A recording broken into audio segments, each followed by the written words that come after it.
Well, I don't have much money, and I don't have much time, and I don't have many friends I could call mine. And I've been deceived, yeah, but haven't we all? I've seen the sun rise, and I've seen the sun fall.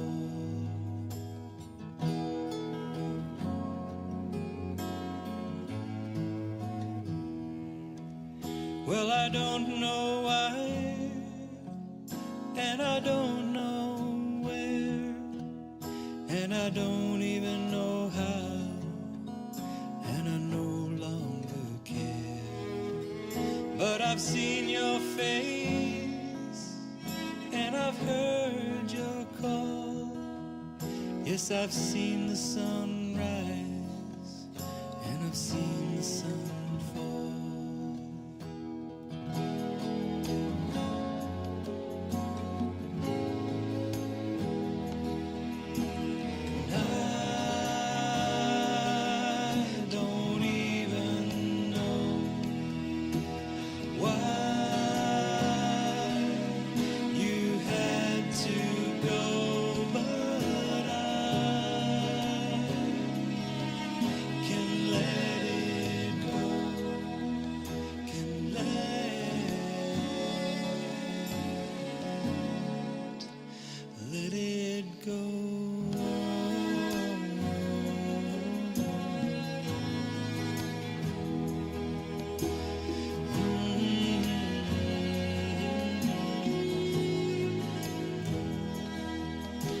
I've seen the sun hang like a flame in the sky.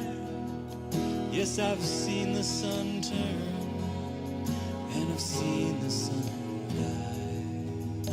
And I often think now, before our time is run, will there be any thoughts for what we have done?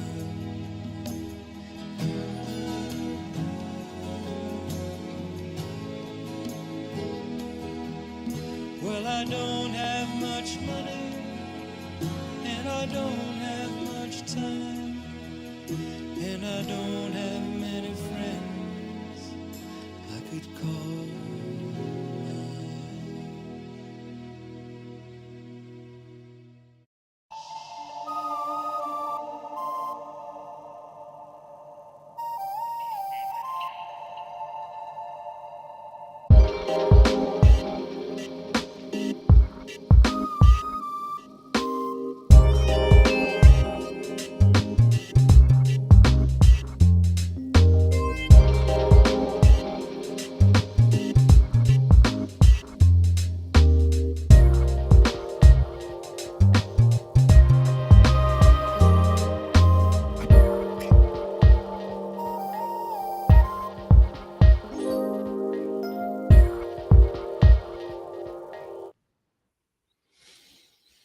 Hello and welcome to another SDAQ&A.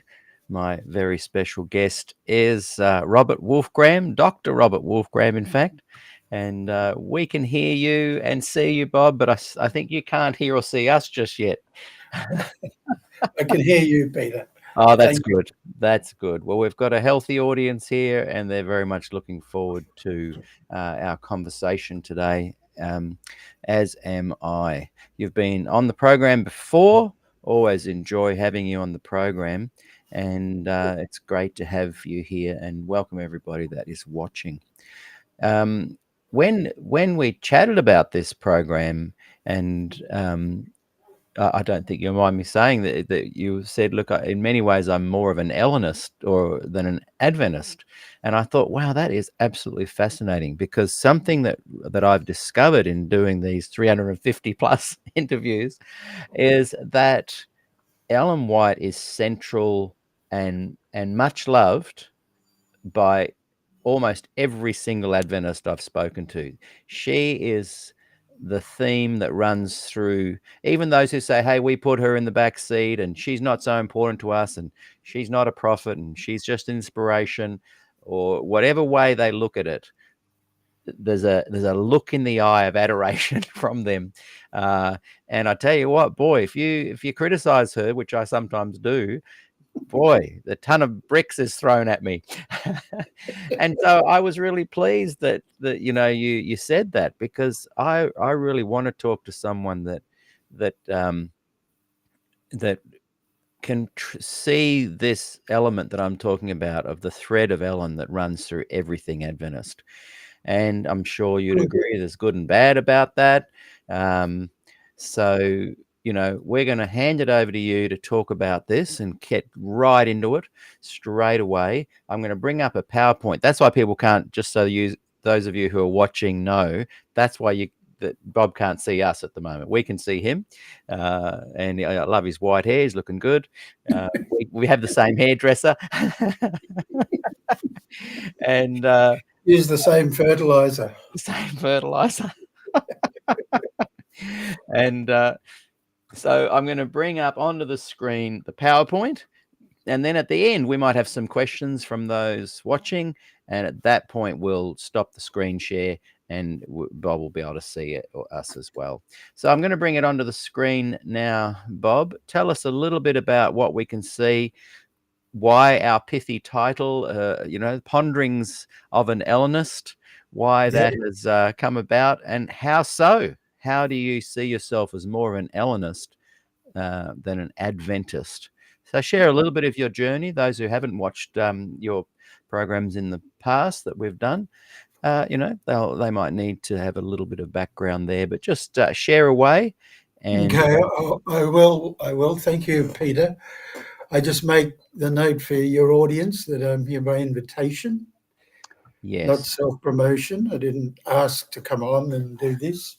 Can I just add one thing there? That you have an open invitation from me. Thank you.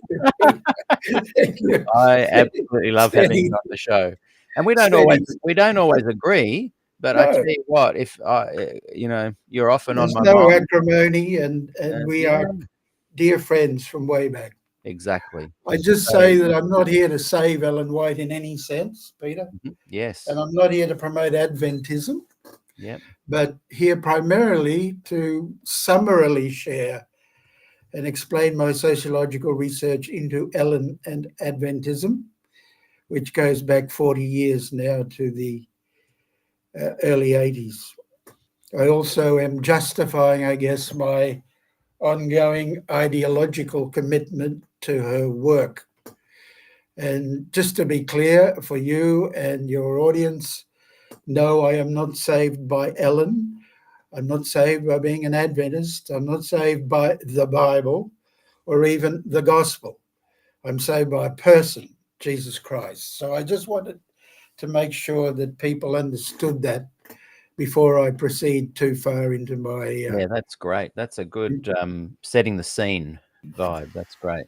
Thank you. Okay. So some background that you asked for, Peter. I was born in colonial Fiji, very different to Fiji now, from multi-ethnic ancestry. So 4 really, German and Jewish, German, hence the Wolfgram, and Tongan and Fijian. So 2 sets of opposites clashing in my head. My experience of Adventism was a Fijian colonial mission Adventism. Okay, right. So that's a particular beast, particular kind of Adventism. Evolved from the 1890s down with 3 Johns, as I call them. Mm-hmm. John I. Tay, these are Americans who brought the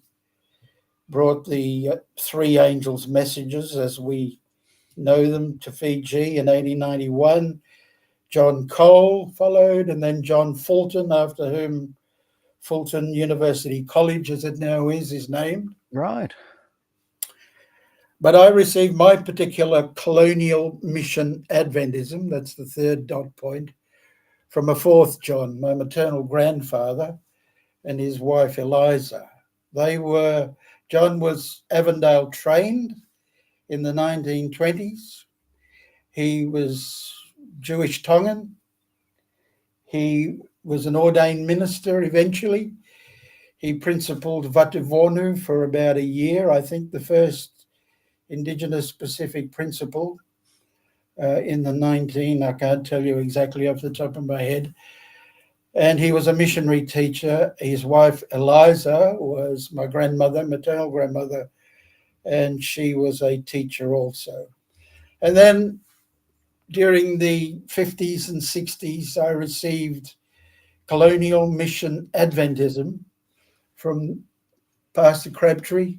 You might know some of these people, or Yes. Yeah. people in your audience might know. The Millers, Pastor Miller, the Dowlings, Pastor Ron Taylor, etc., etc. There was a stream of them until I left Fiji at the end of 1963. So the fourth dot point is that I came to Australian Adventist schooling after a 6-month stint at Belmore North Public School. But after 6 months there, I came to Wahroonga Primary, which I think no longer exists. No. From Wahroonga Primary to Strathfield Adventist High School. And after 3 years there to Lilydale Adventist Academy. But of course, I was living with a Adventist family in Sydney for 4 years. During that schooling, I was reinforced or introduced to an Australian kind of Adventism, which was different Different to again. the colonial mission Adventism I experienced, were quite different even then in the early mid-60s. And of course, I took church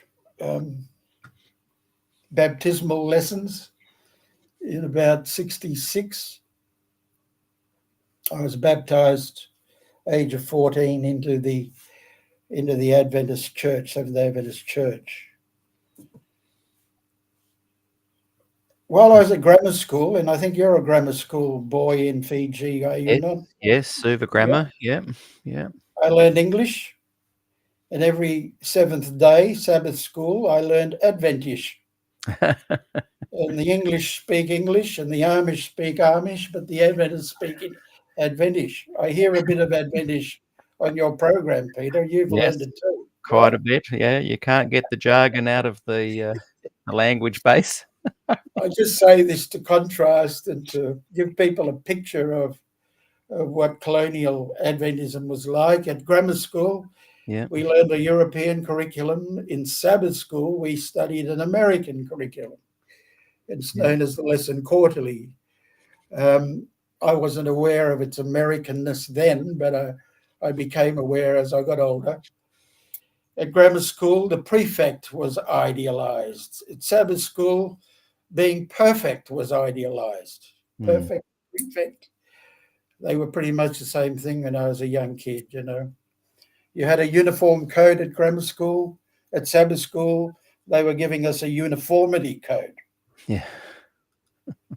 We learned about 3 sorts of angles in school. In Sabbath school, we learned that there were 3 angels, angles and angels. You go to school to get your degree. You go to Sabbath school to avoid the Sunday ban decree and all the so forth that you and your audience are familiar with.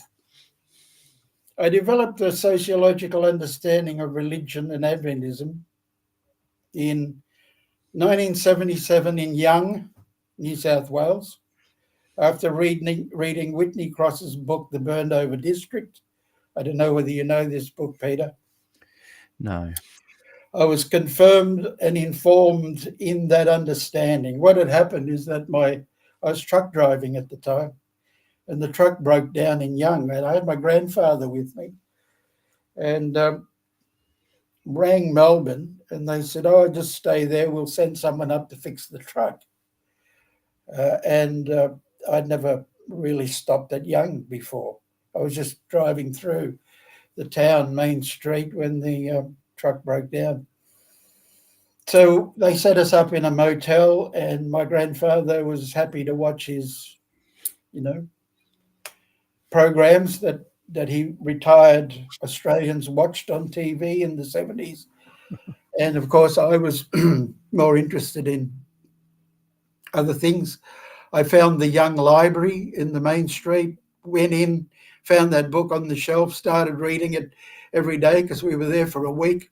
At the end of it, I decided that book taught me more about religion than any book that I'd read in Adventism. And so I pursued my degrees. A BA took me to 1980. And of course, that was the time of huge disruption in Adventism, particularly in North America and here in New Zealand. Not so much, I think, anywhere else, but certainly. And then that huge kerfuffle inspired me to pursue an MA straight after it, which I did on Ellen White and Adventism. And the title of my MA was Charismatic, that's Ellen White, Delegitimation in a Sect, Ellen White and Her Critics, which went down very well with my supervisors. And I got my master's and then taught for 5 years or more before pursuing a PhD in philosophical anthropology, but not too far away from sociology theory and the subjects that we pursue there. So let me just summarize. Is that okay by background, Peter? Yeah, perfect. Yeah, okay. Very, very Is interesting. it okay if I sit back here, or do you want me to lean in? No, sitting back's good. I can hear you. We can hear you still. Okay. Good. So first thing to say about sociology, for those who know nothing about it, is it levels the playing field. All social phenomena are equally subject to analytical criticism. Nothing is privileged, nothing is entitled, all of that is suspended. So if you are a claimed prophet, Joseph Smith, Ellen White, you're put on the same playing field as Hosea and Isaiah and Elijah and Elisha and so forth. Everybody is considered in terms of their typification or their type. Pardon me. Once you start looking at everything in that way, all social phenomena, this is the third dot point, which look solid and special to you, under the sociological eye, in the words of Karl Marx, all that is solid melts into air, all that is holy is profane. Very important point to understand there, because all privilege is suspended, no entitlement. The Queen becomes just another person in a box called aristocracy. They're just another, and so on and so forth. Hence, all religions, bottom of that page, and the societies and cultures that give rise to them are attempts, and I like this quote from Collins and Makovsky. I read it back in 1970, blew my mind. Are attempts at rebuilding a boat plank by plank while floating on it in the middle of the ocean. Sorry, 1978, I read that. Yeah. But that's sociology, okay? Yeah. And that's how we look at everything. How is it constructed? And it's a bit like that. So, from a sociological point of view, Peter, all religions are human and social constructions. They can be accordingly deconstructed, actually, by heresy, or deconstructed analytically through higher criticism, intellectual, etc., etc. It's another big point I think people need to get to understand where I'm coming from, is that the Christian religion is structured by dialectic oppositions, clash of symbolic opposites, binary oppositions, good versus evil, God versus the devil, Christ versus Judas, Christians versus Antichrist, Catholics versus Protestants, creation versus evolution, etc., etc., etc. From the macro to the micro, it's all a clash of oppositions. Colonialists versus colonialized. Thank you. Yep. And you can imagine and make more of that as you will. The final point on that page is that all religions start hot, emotionally hot. And at that stage, the sociologists call them cults or sects. And the hot stage of a religion is when it becomes idealized. People look back to it and go, wow, wasn't that a fantastic era? Or wasn't that a fantastic church we were at? Or wasn't that a fantastic years of our lives when we were burning with zeal and so on and so forth? So all religions start hot, but they cool like coral. And as they cool, they become ossified. And coral, as it cools, becomes sharp and it'll cut you. So a cold or cooling religion is a danger to those who want what the religion originally stood for. So religions they seek means and methods, I've said, to avoid bureaucratic denominational cooling over time. Is that okay? Yeah. Let me just pause on this point and elaborate a bit. So charisma is hot, bureaucracy is cool. Max Weber, the German sociology theorist, put it this way more than 120 years ago. He came up with the concept of the charismatic leader. And the charismatic leader is in the eye of the beholder, of course. Not everybody sees Trump as a great guy, but there's a lot of people who do. So he's a charismatic leader in the eye of the beholder. It's a relationship that's formed. There's nothing intrinsic in the person.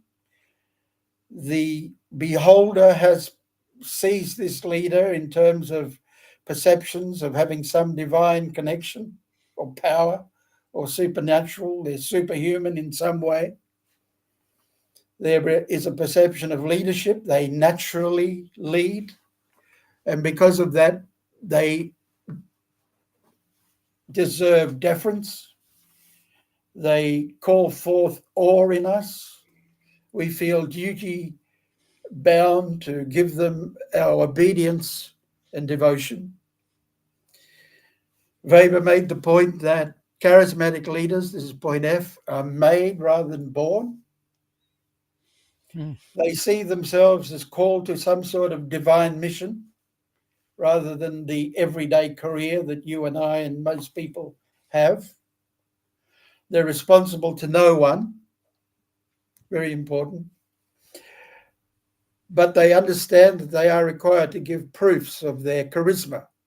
And so miracles, predictions, visions, healings, teaching, etc. become part of the backpack for the charismatic leader. They're self-referential. They don't care what others think of them, only so long as their beholders and their supporters think of them as agents of some greater purpose, messengers from God, prophets, if you will, crusaders. There's a statement somewhere that Ellen White said she didn't care if people called her a prophet, but I don't think she knew about Max Weber. They tend to be anti-bureaucratic, anti the old order. They tend to be revolutionary when compared to others in the fold. They're economically irrational, usually. Just spend whatever it takes, add up later. And so their leadership is unstable, can be capricious, moody, whatever. And Weber said they're exemplified in the prophet figure. And one of his examples he gives is somebody like Jesus. Bureaucracy is the routinized form of charisma. Routine, as in routine. Charisma has to be routinized. And so one of the questions that comes when charisma comes to an end, and this is true of Islam, of Christianity, etc., what or who comes next? And so the problem of succession is a big one for all hot religions that are cooling. The problem of succession. And so the attention turns to how are we going to select our next charisma or our next leader? Right. Can it be by revelation, lottery, ordination by the original charismatic leader? So Jesus picks Paul, does he? We don't know, but he even knew of Paul. But okay, he picked Peter, according to the Catholic Church, and so on and so forth. Will the disciples decide by vote, or will it be a blood relative? This problem of succession is very interesting in producing the three kinds of Islam. Yes. Because they all had a different method of deciding what or who comes next. And the job, of course, of routinization into a bureaucracy is to find a legitimate name, to legalize the property that's obviously coming in through the fact that you've got followers who are coming in to follow the leader, willing to donate and to give what they have, their means. You have to institutionalize some kind of priestly class to look after the followers. You've got to find a way of perpetuating your ideology. You have to rationalize the funds, and you create a bureaucracy of authority at different levels. Who's got what power over whom, etc., etc. So Weber's bureaucracy, these points are key. Organization rules come to matter more than charisma. Right. In other words, as the hot religion de-charismizes, as charisma passes into bureaucracy, the rules of the organization and the bureaucracy become more important than the sayings or teachings of the charismatic leader. It is the job of the bureaucracy to perpetuate the charisma. And so a bureaucracy is, by definition, a rationalizing instrument for charisma. Is that okay to say that? Yeah. Okay. It creates areas of jurisdiction. It creates a hierarchy, grades of authority. And this is a key point. The power of the written word, logocentrism, takes precedence over the spoken word or the spirit. And this is always the risk and danger of a cooling religion. Yeah. Expertise and training come to matter. So when charisma was hot, religion was hot, you could just join. But now you have to be given some training to what it means to be a member. There are full-time office holders. Office holding comes to be seen as a vocation, a career. There's social esteem attached to that. Oh, so you're no longer just Bob, you're the elder Bob or Pastor Bob, and so on and so forth. And appointments are salaried. You set the organizational ideology, its premises, its objectives, its critiques, its apologetics, its praxis, in other words. It's a massive undertaking that Weber saw happens in the evolution of religion from charismatic hot to, I call it, choral cooling. Formalization of interaction rituals is very, very central to bureaucracy. Just this week, my wife and I were watching The Shuttle That Fell to Earth. Have you seen that documentary? Yes, I watched that as well, yeah. Well, that's all about bureaucracy gone wrong. Yeah. Because of the formalization of interaction rituals, Peter, the people who have got concern about the problem can't talk to the people who they need to talk to. Yes. Because the bureaucracy has said you can only talk to that one above you. And then that one, if they think it's important, can talk to the one above them. And that one, and so on and so forth. Yeah. Bureaucracy also then becomes, or organized religion as bureaucracy then becomes challenged by deviance. And the dark side of bureaucracy is to find and censure and label those who are perceived to be leading the organization astray. Is that am I going too fast? You just slow me down. No, great. No, it's fantastic. So it's perfect. You can apply all of that. Go ahead, Pete. When we finish the PowerPoint, I'm going to be chatting about this and Glacier View and how you can totally see that unpacking and unfolding in real time there. Indeed. Yeah, no, for now I'm just listening, and it's going the perfect speed and making lots of sense. Okay, I'll carry on. In my sociological understanding of Adventism then is that no one has ever seen an Adventism. This is sociology, right? Yeah. Only Adventists and their doings, the buildings they build, the writings they write, the Adventist idiolect, that's the dialect of the community, the idiosyncratic dialect of Adventists that we speak, etc. So therefore theories about Adventism are not therefore Adventism. Adventism is a social, hence sociology, people's organization, as this is all well known to you and your audience, formed during the 19th century sectarian, American millenarian views of the end of the world as we know it.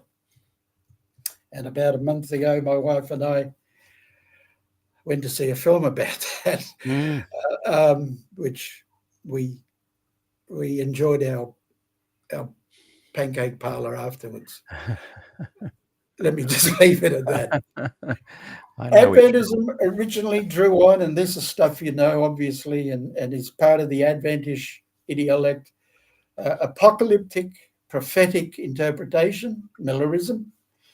Adventism draws on Puritan moralism, so it's got Wesleyan perfectionism inbuilt into its ideology. Biblical electionism, so by that I mean Catholics and Protestants are not the chosen, we are. In other words, the doctrine of election that applied by the Jews to themselves, we say applies to us. Adventism draws on fundamentalist literalism, hence creationism and so forth. Apolitical liberalism, I venture, because we tend to be not sociological, but or not social thinkers, but rather individual. We tend to think in individualist terms more than we do in sociological terms. And we do have the social in us, but it comes out in terms of welfarism. The Dorcas Society, as it was in my day, ADRA, and so forth. We're organizationally conservative, patriarchal, hierarchical, and I don't know for how much longer, American and white American leadership. But I think all that is true in summary of how I regard the church I belong to. It is finally on this page, Adventism is contested, it's conflictual, and it's in permanent crisis. Here are some of the crises that I uncovered in my master's thesis. Again, these are all well known to Adventist watchers, doers, scholars, lay people these days because of the information that's out there. But in the 1860s, only 20 years or so after the great disappointment, Wagner and Jones, Butler versus Butler and Smith in the 1880s, the Kellogg versus Daniels and others in the 1900s, Albion, Fox, Ballinger in the I think these dates are right. I didn't even bother to look in my thesis, so correct me, anyone, if I've got these decades wrong. W. Fletcher, Aussie, 1920s, Louis Conradi, German, I think, in the 1940s, Robert Grieve in the 1950s, took most of the Queensland Conference with him when he left, I believe. Mm. But this is my horizon here, which is where I became aware of these conflicts that then led me back to uncovering all these other ones. But that was the awakening by Robert Brinsmead in the 1960s. I was at Strathfield when two Brinsmeadites, or Brimsmeads as they were nicknamed, turned up in our school. They were school students, and they started giving out Brinsmead literature in school. Wow. And then they were warned and I think suspended, if not expelled. The 1970s Brinsmead and the 1980s Brinsmead. So I sort of tracked him pretty closely because he's like a wheel that turns. Yes. Yeah. He has a charismatic career. Right. And of course, the 1970s was the Ford Brinsmead agitation. I suppose you could add Paxton in there and others, but Ronald Numbers. But certainly those two caught my attention. And they were soon met, as you know, by the Concerned Brethren, as they were called, who organised a sustained reaction to the rise of what I called in my master's thesis new class intellectuals in Adventism. That's a sociological concept I'd borrowed from elsewhere. And the new class intellectuals were no longer priestly apologists for Adventism, but were prophetic challengers. Okay? So no longer defending the goals, they were trying to kick goals. Right. So what do I say about Adventism in the 20th century, which is most of my experience close up? It evolved from 19th century malleable fundamentals. And I say malleable because despite what people say about the fundamentals never moving, never shifting, they have. They've moved and they've shifted and they've bit plasticine-y. I wrote a preface for Lowell Tarling's book, The Edges of Adventism, but he didn't use it. He used somebody else's. Interesting. But with your friends, and it never. But in that I said Adventism has a soft soteriological core, by which I mean the answer to how a person is saved is inconclusive. Nobody seems to know, or their church has never settled. Yeah, that is so true. A fundamental gospel so that people can sign off on it. Yeah. All the time you're wondering, and different preachers and teachers have different views. Yeah. And so in my research, I say this was first exposed, officially anyway, at Minneapolis, the General Conference of 1888. It's still unresolved with emerging pluralism and subcultures. And so Adventism, as I knew it and know it, faces an ongoing legitimation crisis. And what it tries to do is erect a monologue, speak with one voice.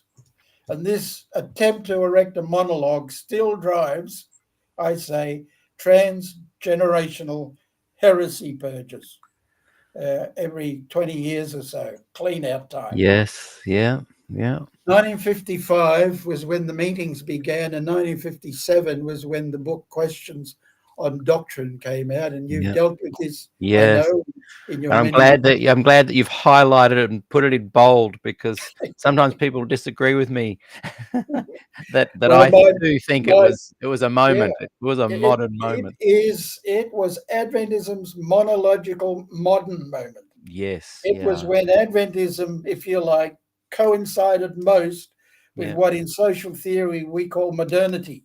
Yes. That was when it was most modern. It attempted to align with mainstream orthodoxy.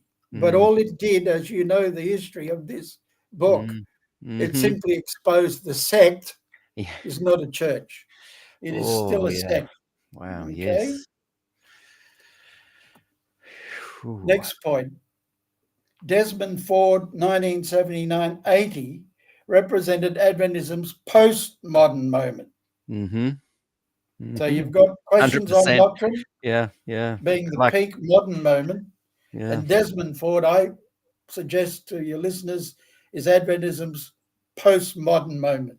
What he said was the grand narrative is over. Mm-hmm. No more master code. This Mm-hmm. is all language from postmodern theory. If you've read it, I apologize Yeah. for No. using so much jargon, but No. It's good. I'm trying to explain myself. 1844 is a myth. The prophetic architecture of the pioneers, and this is my view, Yeah. in my view, Adventism's nightmare from Yeah. which it is trying to awake. Thank you, James Joyce, Yes. Yeah. for giving me that thought. Ford, I suggest, tried to unpoison the stew, Peter. Yeah. You know the story in 2 Kings. He tried to refloat the accent, tried to save the Ark of the Covenant from falling into a ditch, Mm-hmm. but they wouldn't have him. Mm-hmm. So deconstruction of the prophetic basis for Adventism's raison d'etre, its cause for its existence, got underway as a result of the Ford postmodern moment. People had been doing it beforehand, of course, in form, but he really brought it to a head. Foundationalism is gone. The meta-narrative of Adventism no longer central. And so what he revealed was that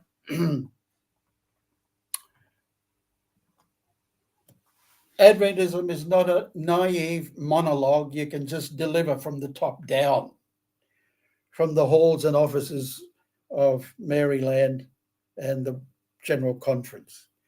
Rather, Adventism is informed by difference and diversity, but these struggle to be celebrated. How does the church respond to its antithetical crises, Peter? Well, I think you know. Has it ever accommodated a single one of these critiques? I don't think so.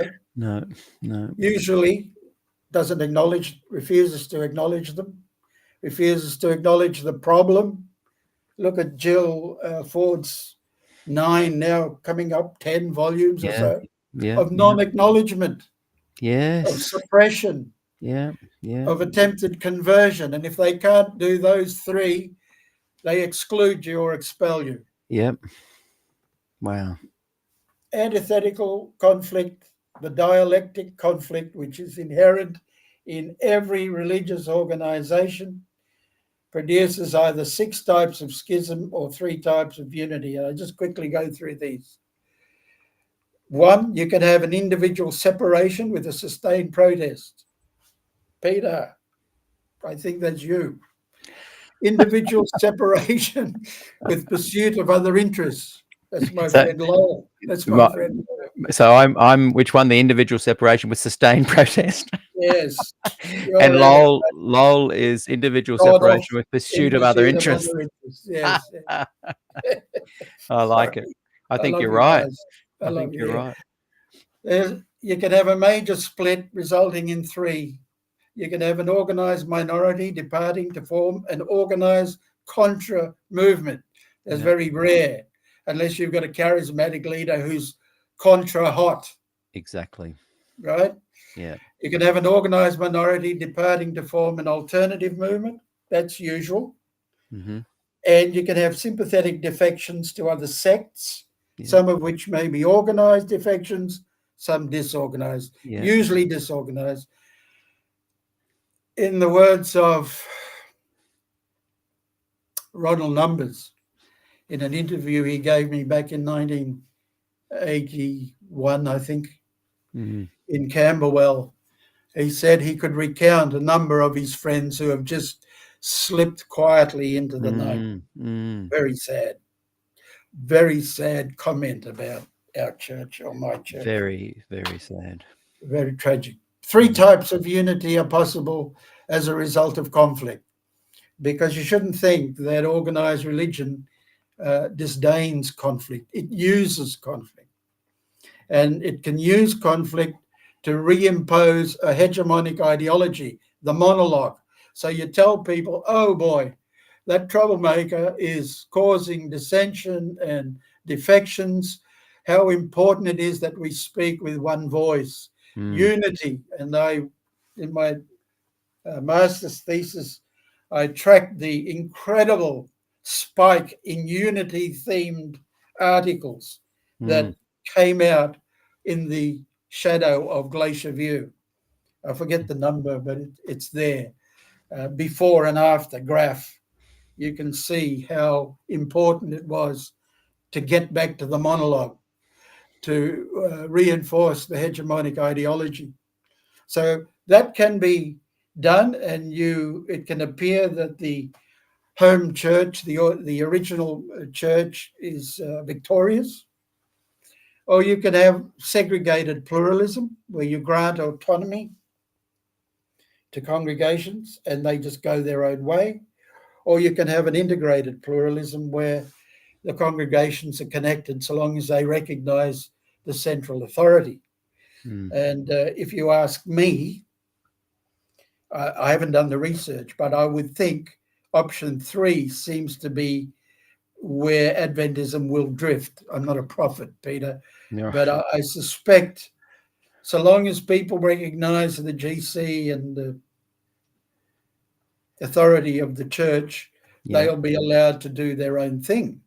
But I may be overly optimistic there. Is that, and sorry to interrupt now, because there's a lot of things I want to chat about, but if it does land on that, your prediction there, is that something you've seen? Like, a lot of this is predictable when you look at sociology and human behavior and the behavior of movements and how you could almost go, okay, this is going to happen next. Yep, that's happened. This is going to happen now. Do they all invariably end up in this kind of connection to central authority? Only if they take that model, if that model is allowed to evolve. That is the model of integrated pluralism. If it's allowed. Okay. So I've got a question on that, but I'll come to that later. I've got a question on that. I'll come to that later. It's like multiculturalism. Yeah. How it evolved from assimilationism. Yeah. Okay. So multiculturalism is a form of integrated pluralism. It says to the Africans, you can go and do your thing over there. It says to the Chinese, you can do your thing there. It says to the Turks, you can do your, so long as you all recognize Canberra. Yes. Or whatever your central authority is. Right. Yeah. So exiting is the first step. So that's all on a macro organizational view, Peter. Yeah. What happens on a personal level is you get exiting, pausing, and re-entry. I'll just quickly skim through these if that's okay. Exiting, pausing, re-entry. Yep. Re-entry. So that's what happens when your organization dissent spills out of control, as it did with the Ford crisis. Yeah. Disaffection, and I'm just name dropping here, but these are all the sources and reference that I use in my work. Disaffection, because of the way it's handled. The fancy name there is latent perceptual discrepancy. Somebody could always have had second thoughts, in other words, about the leadership, and this confirms it. They may have personal reservations about somebody in particular. This creates ideological mental conflict. And then there's a precipitating event. They've sacked Ford. I can't believe it. And so defection becomes formalized. Arnold van Gennep talks about this. He uses the idea of separation. Oren Clapp, one of my favorites, talks about voyages of seduction, new thoughts, new gospel. If you think about what the gospel was to us, you can go back and read Oren Clapp, and it's a voyage of seduction, Peter. Or magnetism. If I be lifted up, I'll draw you. We couldn't help but believe the gospel. I was dying. I was dying for it. Yes, please. Paul uses the metaphor of the marriage. The Old Testament, what a horrible husband. You got a new one now. It's the Holy Spirit. Weiss, I think it's Robert Weiss, talks about loss of original stimulus. Remember, I was saying this is where you think, wasn't it great when we had hot religion? Or so the original says loss, you lose your belief, you begin to decline in your participation,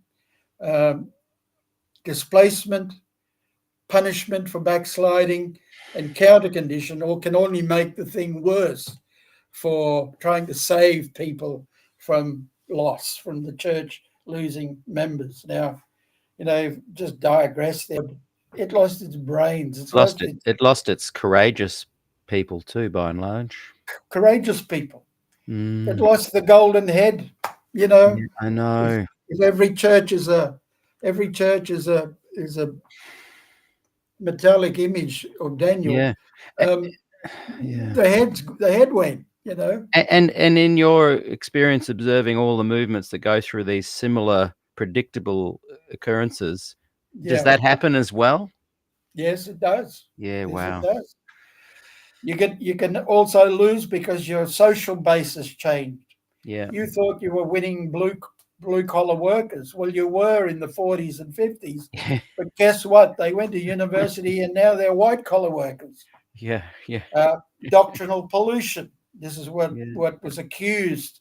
This is what is leveled at people who have new thoughts about. You can feel becalmed in your religious church experience. You go on a search for something new, and you want to grab that, whatever is new, and that requires refocusing your attention away from your local pulpit to somebody else's pulpit. And finally, the good Catholic social theorist Meissner, I forgot his first name, speaks about over-identification, that you can suffer, and this is Robert Lifton's term, the hostility of suffocation. You can be too close to something. You feel as if, I need some air. I got to get out of here. I can't breathe. That's how I felt with Avondale and law, the law that Paul talks about, and Ellen White perfectionism. It was just constantly broadcast as the way out of things, but only made things worse. So the closer you get to your idol, you can actually make things worse for the organization. So you search for new ideas. Yes. And there is, of course, you would know this, the law of diminishing conversions. Yeah. I mean, in May, they baptized how many? 200,000 Papua New Guinea tribes people. Yeah. And, we pray for them all, but the law of diminishing conversions can take effect. How many will be left standing in a year? Exactly. You don't run out of a church. You don't exit straight away into somebody else's arms. No. You pause. And in sociology, social theory, and anthropology, we call this the liminal phase. Liminality is Victor Turner's use of a term by Arnold van Gennep.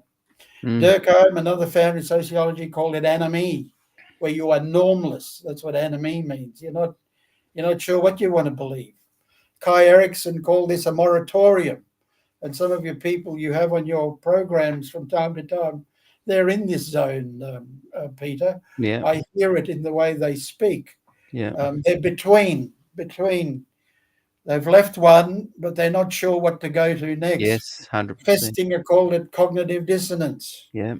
Neil Smelser called it destructure. We're destructuring.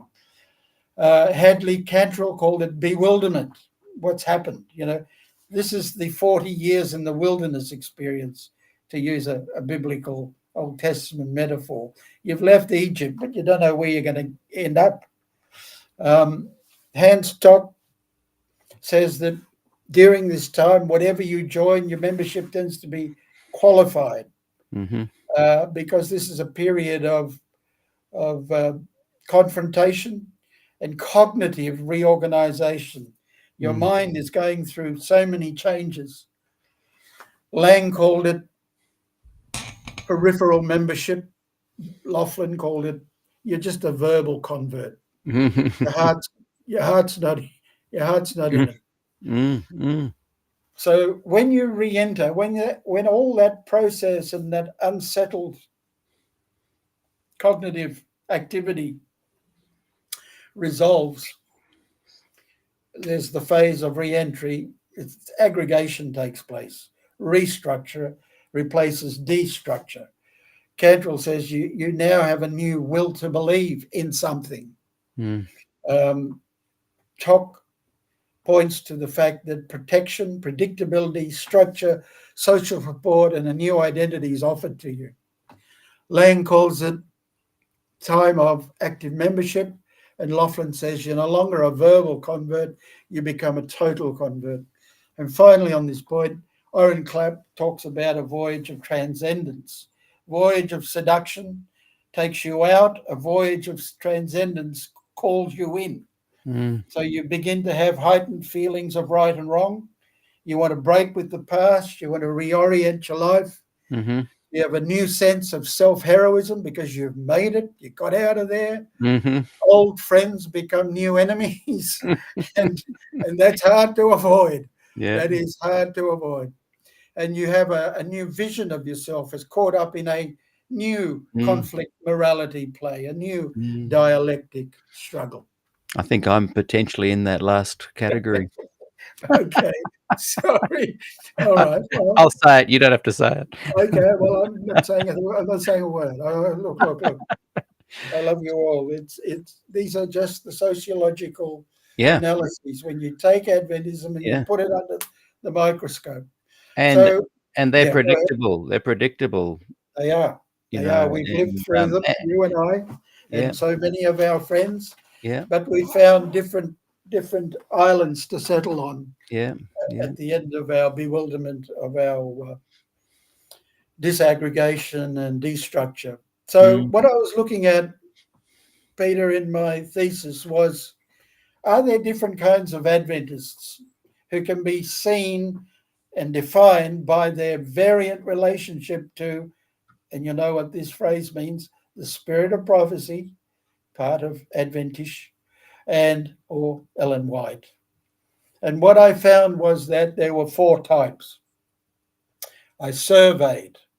I did a minor in social statistics, so I was very keen to put it to use in 1981, 82, the years of my master's.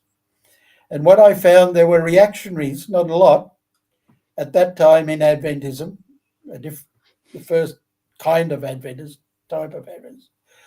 And they could be defined by those 2 points. For them, details of the future provided by Ellen White are sound, accurate, useful. And for them, the Adventist Church makes too little use of Ellen White's writings. The majority, I found, were traditionalists, and they ticked off that details of the future is provided by Ellen White are sound, accurate, and useful. The church has a balanced use of Ellen White, very traditionalist, mainstream thing to say. I also found, interestingly, there was a third group sitting there in the pews of Adventism who said details of the future as provided through Ellen White need reinterpreting. And the church makes too much use of Ellen White's writings. These people are still around, all of them. Yeah. And finally, I found a 4th type, rebels, who said the details of the future provided through Ellen White are best forgotten. And the Adventist Church makes too much use of Ellen White's writings. So I will just summarize here those 4 types that from my thesis. Their differentiation is evident, statistically evident, in their concepts of themselves, of how they understand the phrase the remnant, of their belief or not in the sanctuary doctrine, how they define Sabbath keeping, their understanding of the church, what the church was in relation to Ellen White, what Ellen White's inspiration status was. They differentiated on their personal use of Ellen White. They differentiated on their attitude to the organization as an organization. And second bottom point, They varied in their trust of the church leadership, which you would have expected. And they also had different views of what it meant to be a member of the Adventist church and what they would do in the future. So how do we account for these fractures, the variances? Well, obviously, I'm studying them in that window of opportunity from 1981, 2 and 3, Peter. Wow, yeah. So exposure to dissident leaders, definitely. Yeah. And you can see the statistics that I received back from my survey. 73% of traditionalists indicated Desmond Ford, quote, had absolutely no influence on my beliefs and practices, Yeah. compared with only 3% of revisionists, 12% of rebels. On the other hand, 97% of revisionists indicated Ford had had some or a significant influence on their views, and 88% of the rebels admitted the same. 93%, even more overwhelming, was that traditionalists said Robert Brinsmead had absolutely no influence on their beliefs and practices. 2/3 of revisionists said the same, and a bit more than a quarter of the rebels said this.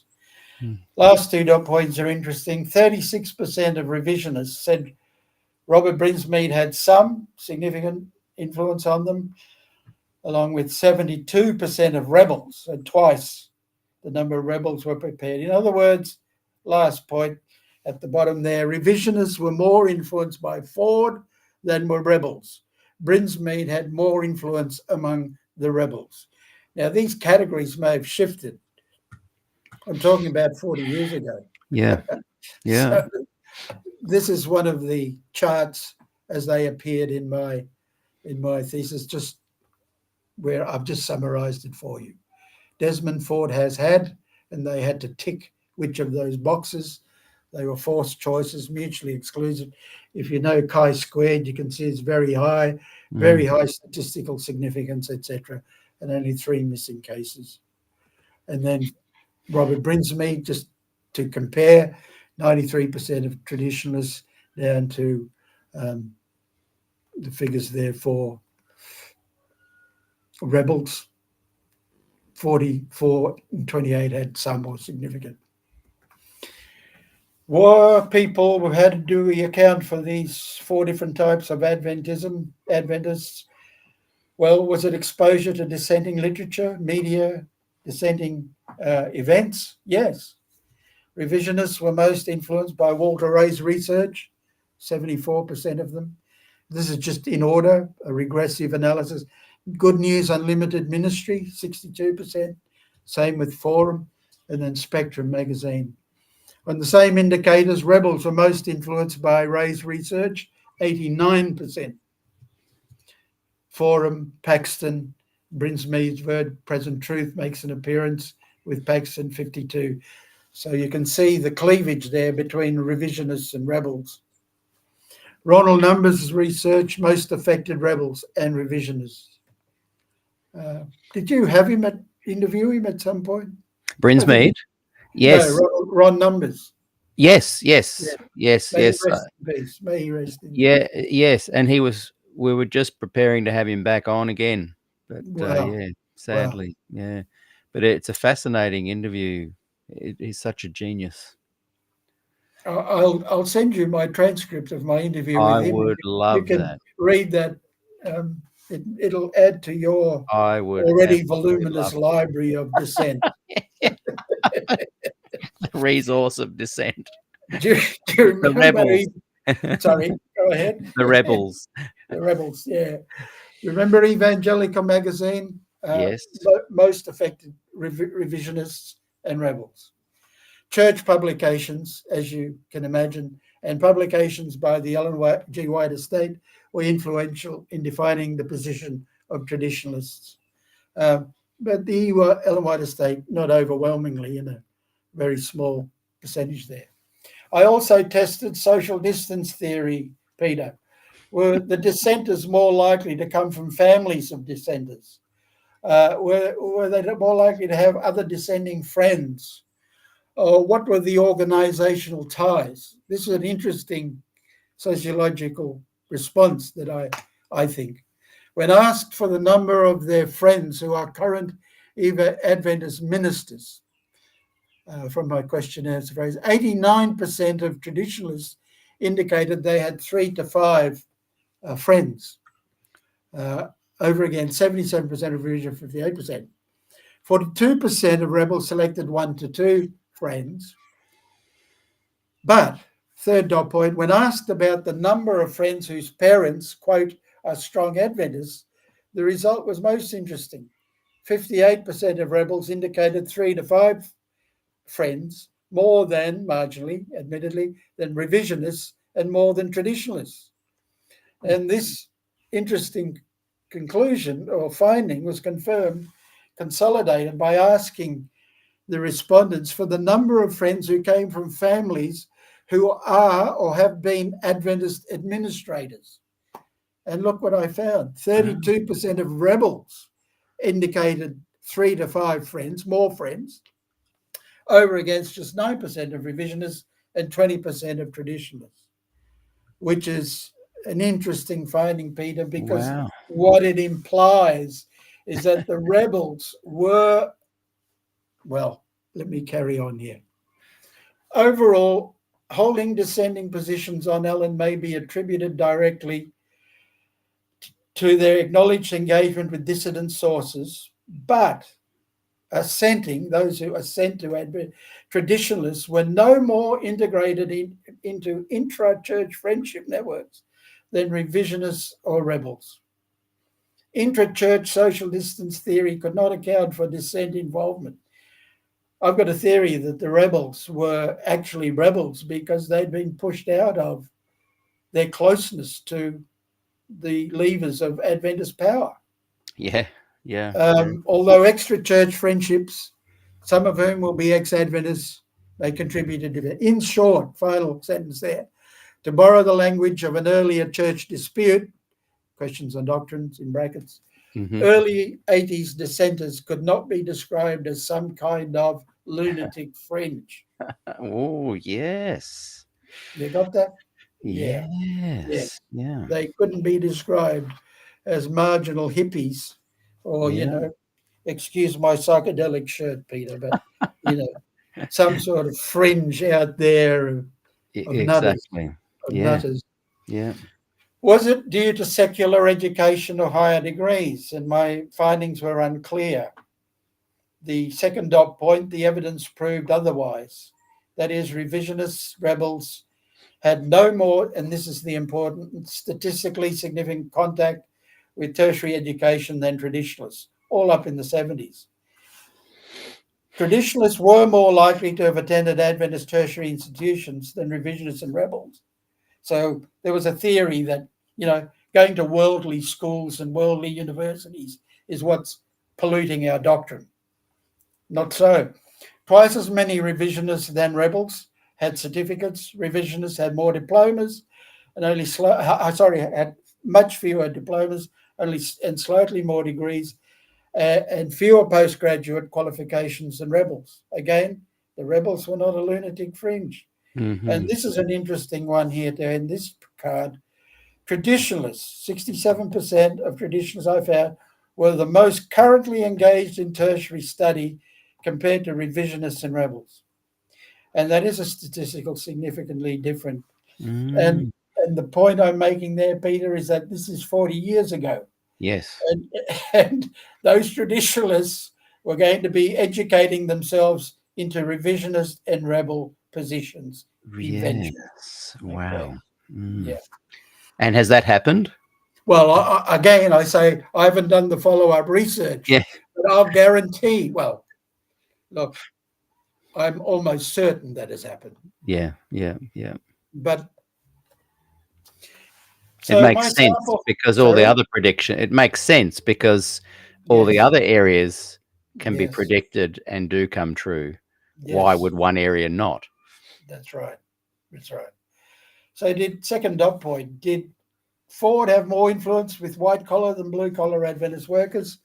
Just go to the highlighted third dot point. 80% of white collar workers in most surveys said Ford had some more significant influence on them against blue collar Adventists. And then the tables are turned for Brinsmead. Brinsmead Wow. Ford's an intellectual, a professional, a white-collar professional. Brinsmead was a farmer, a layman, blue-collar. Weber called this affinity, elective affinity, you see.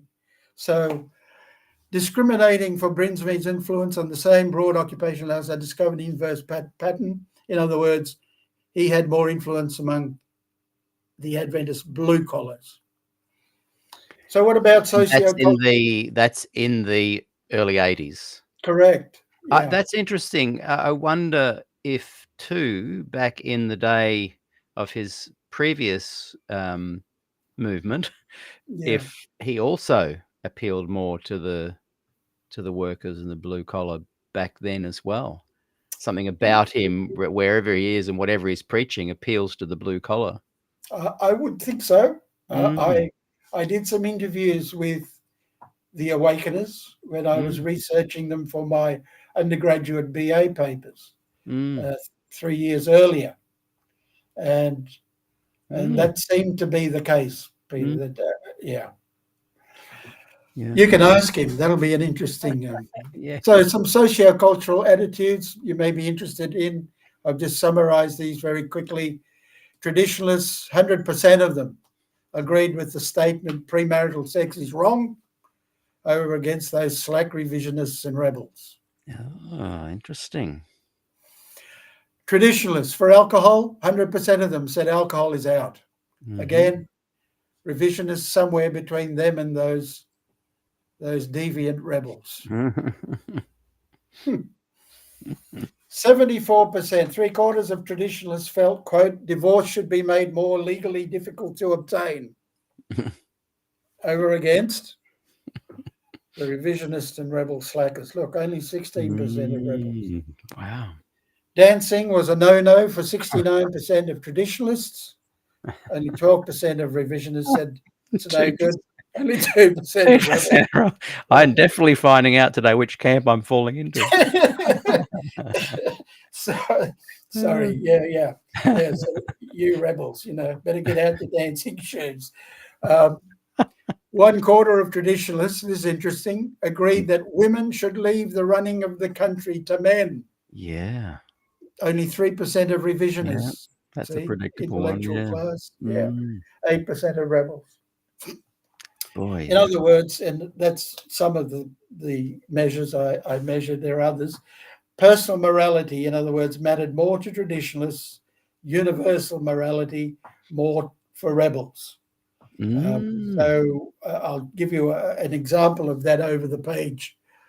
So most of the traditionalists saw themselves as right, political right, and revisionists and rebels, a substantial percentage of them, 24 and 23 respectively, saw themselves as left liberal. And those statistics show that. When I put this to them, sinless living is A, very important, B, not so important, somewhat important, D, not important. You can see traditionalists, 96% of traditionalists, very important, sinless living. Rebel slackers, only 1/4 of them supported that tenet, and revisionists somewhere in that important, not so important. When I suggested, I put this statement to them, being Muslim or Buddhist would prevent salvation, the largest agreeing percentage came from traditionalists, 29%. The largest disagreeing came from rebels, 81%. Yeah? Yeah. Wow. Yeah.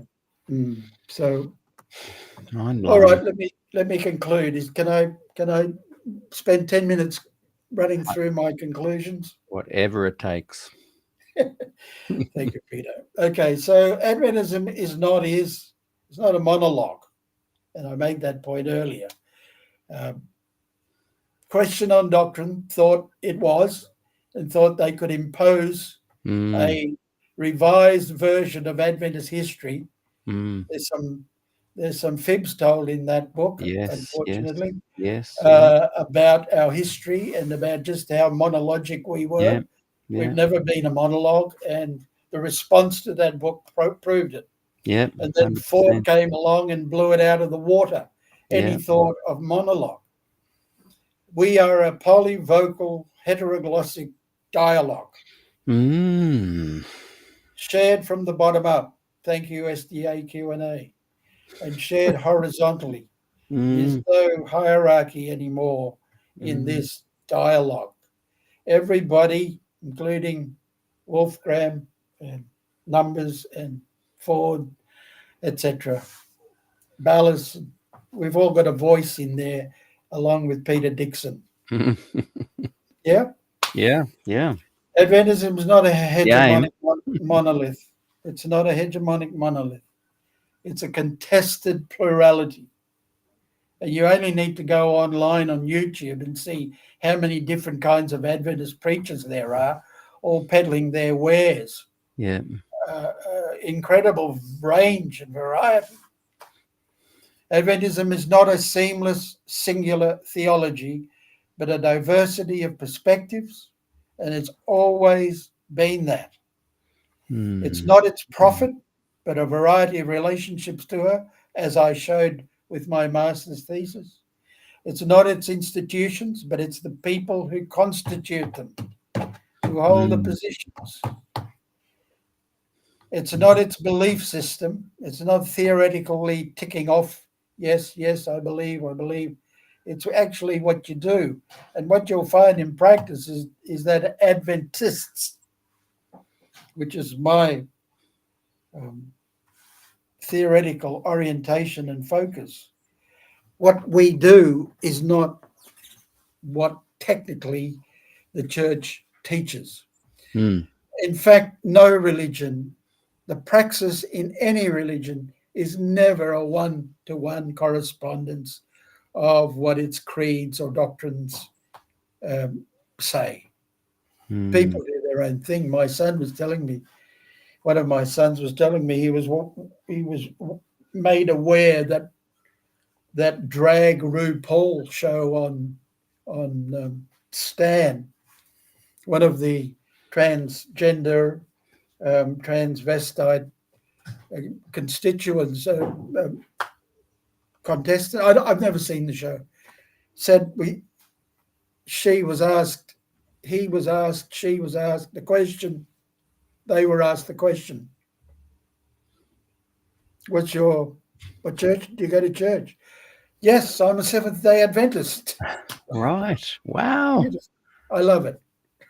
I love it. That person deserves to be in the pews of Adventism no less than our Pope. I shouldn't call him that. But you know who I'm referring to. Yes. Yeah. He doesn't want it that way. Yeah, they want the monologue, mate. Bring back the monologue. Yeah. Adventism is not unique. So what I'm saying applies to Adventism. You can take it and you can look at any religious organization historically, universally, up and down or horizontal. I agree. And we are not privileged, despite the fact that every church claims privilege. And we're not static either. That's why I present these 40-year-old findings with a, cautious optimism that still applies. But we're not a Dead Sea pool. We're a flowing River Jordan stream. In the final analysis, I'm an Ellenist Adventist. I don't know if we've got anyone still listening to me, Peter. Oh, yeah, we've got double the audience than when we started. Ouch, ouch. I'm an Ellenist Adventist from the inside. I freely confess that I am a child of the great disappointment. I have a wounded psyche, yes, trapped inside a pain body. Do you know Eckhart Tolle's book? Yes, very The well. New Earth. Yeah, you'll know what the pain body and the wounded psyche is. Yeah. Yes, cognitive dissonance is true of me. And yes, I am halfway committed to a resolution, a search for certainty. with reference to the 4 types of Adventists I talk about, I am a rebel. The General Conference is not the voice of God for me. The president is not a pope issuing encyclicals, and neither the Bible nor Ellen White is a paper dictator. Great phrase from John Barton's book on the history of the Bible, recent book. I am a revisionist because I believe doctrine has to be progressively understood. Christian behavior, not just Adventist behavior, Christian behavior has to be modified. If we're serious about the New Testament, we're pilgrims en route. We're not kings sitting in a castle, all done. The gospel has to be distinguished and delivered from its junk. And I use that word. That's Austin Farrer's word. Way back in 1966, he made this very point as an Anglican theologian. Caused a lot of big stir back then, but there's junk in every religion, and there's junk in the texts that we use. Peter, I don't know whether you know, but I spent the last 7 years writing out my own Bible. No, I did not know that. I want a copy. Yes, volume 1, the law.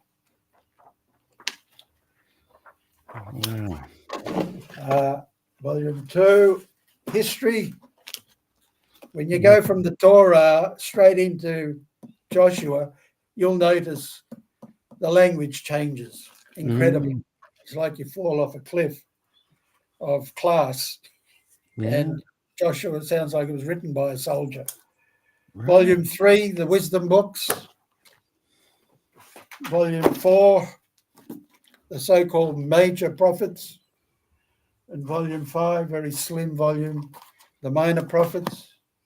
And then the 2 volumes of the New Testament, the narratives from Matthew to Acts, and then the letters, of course, volume 7. It's mind-blowing. From Paul to Revelation. Are you going to make those available? No. I'll send you I can send you a copy, yes, so for sure. But I'll send you my copy, yes.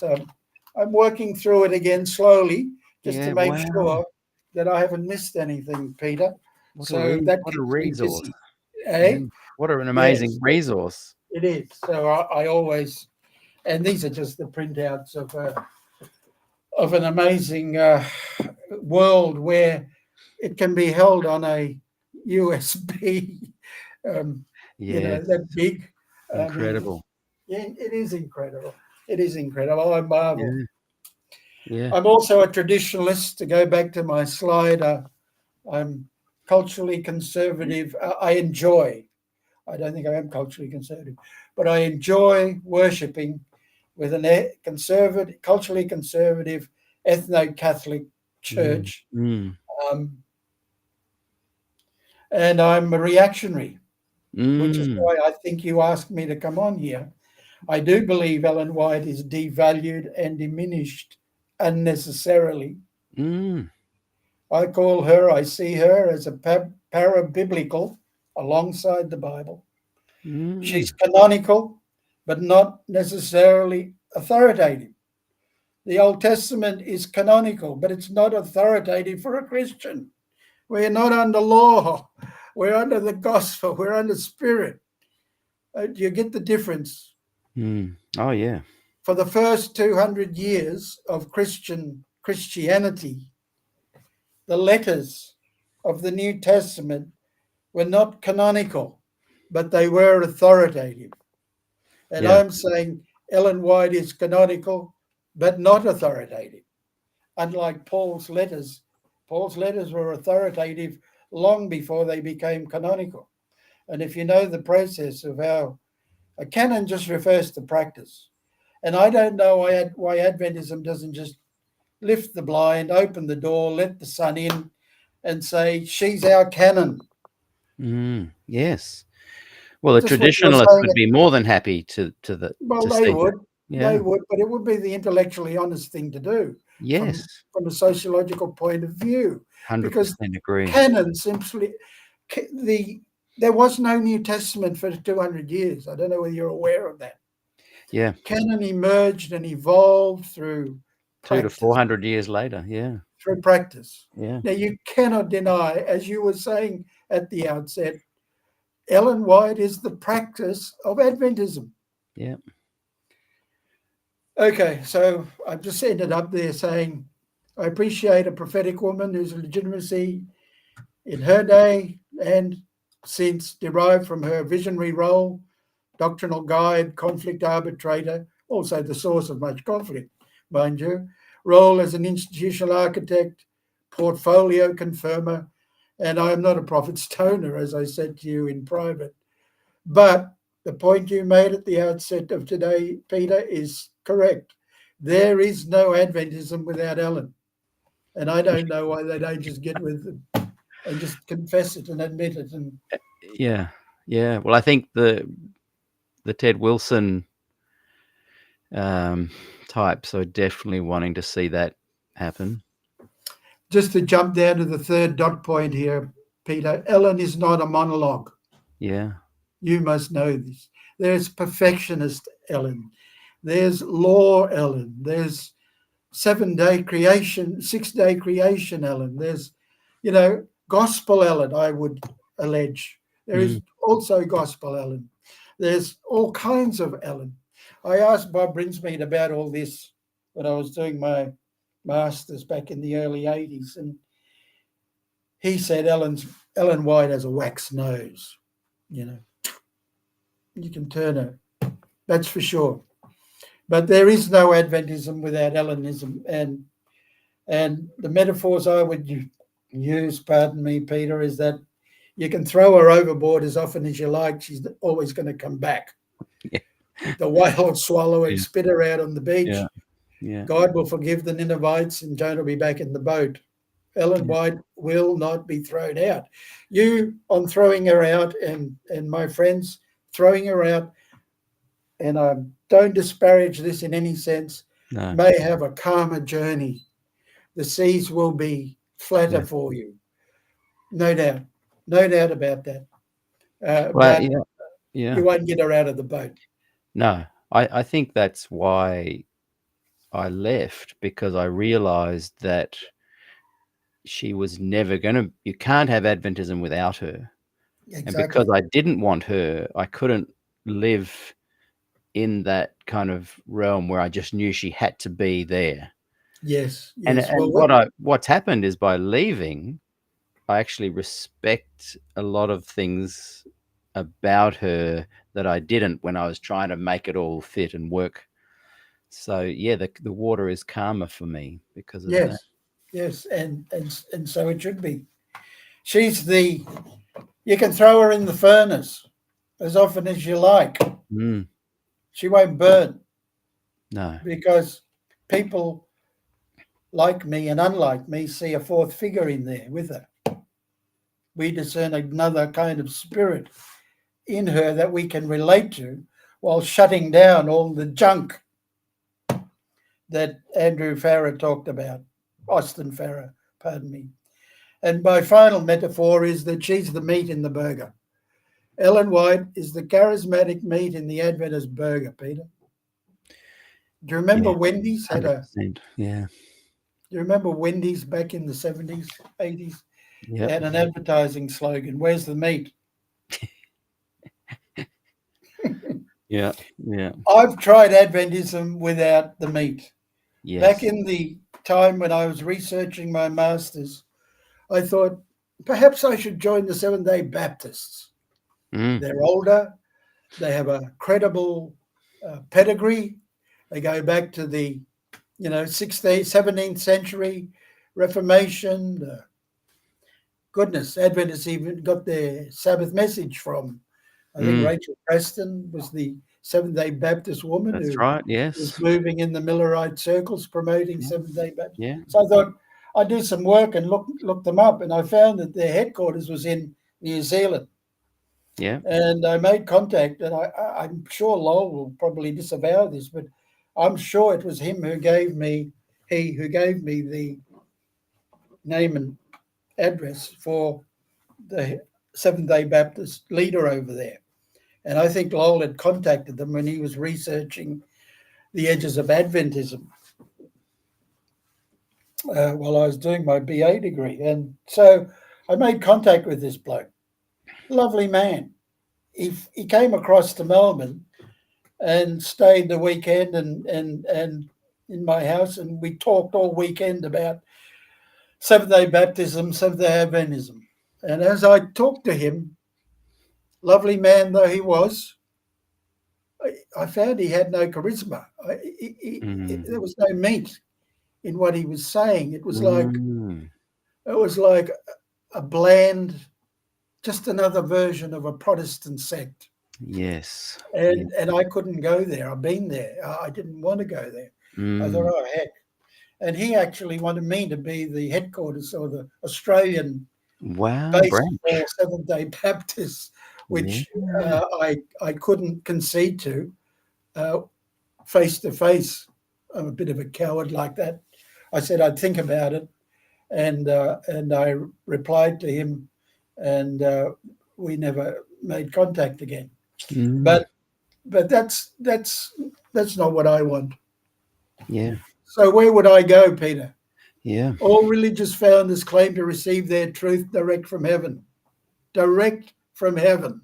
Think about this. Yeah. All religious founders. Yeah. Moses claimed it, Buddha, Zoroaster, Jesus, Muhammad, Joseph Smith, and Ellen White. So my question is, how many heavens are there? Because they all express different truths. Exactly. Therefore, heaven must be polyvocal and contested. And it is contested. Yeah. Have you read the book of Job, chapter 1? Yes. Yeah. Why would I want to go to a place where Satan can come and get me? Or has a voice, or can come to the councils and have some input? I mean, none of it makes sense. Jesus says he saw Satan falling from heaven because there was a Revelation tells us there's a war up there. Why would you want to go to a place where there's a war? Yeah. All received scriptures are equally open to critique. Yeah. None of them is singularly interpreted or understood. None of them are monologues. All are contested internally and externally continually, Peter. Persons are inspired. Their religious texts maybe not so. And there can be no textual perfection because there is no human perfection. Yeah. It's obvious. Okay? This point you may not like. All religions have strange doctrines. They're imperfect, sectarian, factional, and remain so. How many Adventisms are there? Well, I found at least 4, but I'm sure there's many more. There's probably Pentecostal Adventism somewhere. Charismatic Adventism somewhere. There's so many. How many Reformationisms were there? Wasn't just Martin Luther or Luther and Calvin or Luther, Calvin and Zwingli or How many Islamisms? Read the history of Islam. Yeah, 2 big ones. At least. Yeah. At least 3. Well, Christianities. My goodness. Thousands. When I was growing up in Sabbath school, I was given a monologue. He said, we just follow on from one single, unbroken, continuous line of faithful people since the time of Jesus. What a load of codswallop. It's never been true. And Christian scholars are admitting it, and it's time that the churches admitted it. That's why we have so many varieties and so forth. My favorite early Christian scholar was Marcion of Sinope. Do you know about Marcion of Sinope? No. Marcion, Marcion, I call him Marcion. He produced the first canon of the New Testament in the 2nd century. And then, guess what? He's kicked out because he's a heretic. Yeah. Only we in Rome and Jerusalem and Alexandria have a right to produce canons. And he was an Anatolian scholar working in and having a big influence in Rome, but outside the establishment. And when he produced his canon, of course, that then opened the floodgates to official canons. And if you look at the canon lists of books that are in or not in, you know, the Gospel of John, which the church has been studying, no, that wasn't considered a part of the New Testament canon by some. How many Judaisms are there, Peter? Wow. All religions try to secure, manage, and manicure their own legitimacy, their own exclusivity, and their own privilege. So if you're going to be sociological about it, which I am, all religions are relatively absolute and absolutely relative. And all I'm saying, Peter, to you and the audience today is that Adventism is my relative absolute. Yeah. But it is absolutely relative. I 100% get you now. If any religion is to be good, though, by any universal moral measuring stick, any natural justice measuring stick, any natural rights, any global, universal, acceptably good to both the indigenous and the sophisticated Western level, then toleration and mutual respect is required between religious and non-religious persons and their very respective texts. Adventism is my particular one. Yeah. But I was born again through sociology. Yes. Most people are this side and they get born again into Christianity. I was born again the other way, Peter. Yeah. My first family ties were all Adventists, and I love all those people, and those ties remain. But I've made friends who are former Adventists and non-Adventists. Yeah. My formative religious experiences happened in Adventist settings. I can't go back and undo that. I don't want to. I learned to pray at my mother's knee, grandmother's knee, literally. Literally. You know, in this magnificent tome by Tom Holland called Dominion, How Christianity Spread. He gets to the end of that. Have you read this, Peter? No. He gets to the end of the book and he says, look, I've been talking about popes and priests and important martyrs and important emperors and so on and so forth. But guess what? Christianity spread for 200 years of its existence at the knees of mothers, of women, of women. Wow. You know, that hit me. And then we live in such a patriarchal, macho Adventism. It's ridiculous. Peter, I'm not going to hold you to promise, but when you get off Ellen White, there's lots more wrong with Adventism that you need to address or encourage to be addressed. I think I've addressed those as well in the 350 you have, interviews. I know. I'm being a bit facetious. Just lately, it might have been more Ellen focused. Yeah. I know you have. But, you know, when is the church going to reflect the composition of its membership? When is it going to introduce consideration for the wide spectrum of humanity that exists in all our glorious difference? And, you know, we have no right to shut the gate, pull down the blinds, shut the door, and lock out people that we think God did not send his son to die for. My own reformative experiences, apart from my Adventist formative ones, have included in Aboriginal and Pacific dreamings. That was Aboriginal during the 80s and 90s, learning from Gabu Ted Thomas, who Lowell introduced me to. And we had a wonderful learning relationship, and my Pacific dreaming through my many Indigenous Fijian friends who alerted me to their understanding of the world and the Pacific and the ocean, the oceanic dreaming and so forth. Wow, you know. And my final confession is this. I met Jesus while growing up in Ellenist Adventism. So I'm not going to undo, even if I could. Even if I could. It's already happened. Mm. Adventism, I say, is my religion, but Jesus is my spirituality. Mm. He's the unspeakable silence of my private experience. And I've had 3 overwhelming emotional religious experiences where I met Jesus in my life, Peter. Mm.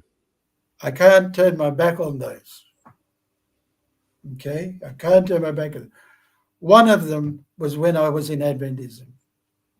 2 of them subsequent to my involvement in when I was at Adventist schools. 2 subsequent to that period. Confessionally speaking, the Jesus in me is my hope of glory. One that I acknowledge, I hold precious. He is immanent, meaning within me. I don't know how or why. That experience, that knowledge of him is immediate. I don't have to think him up.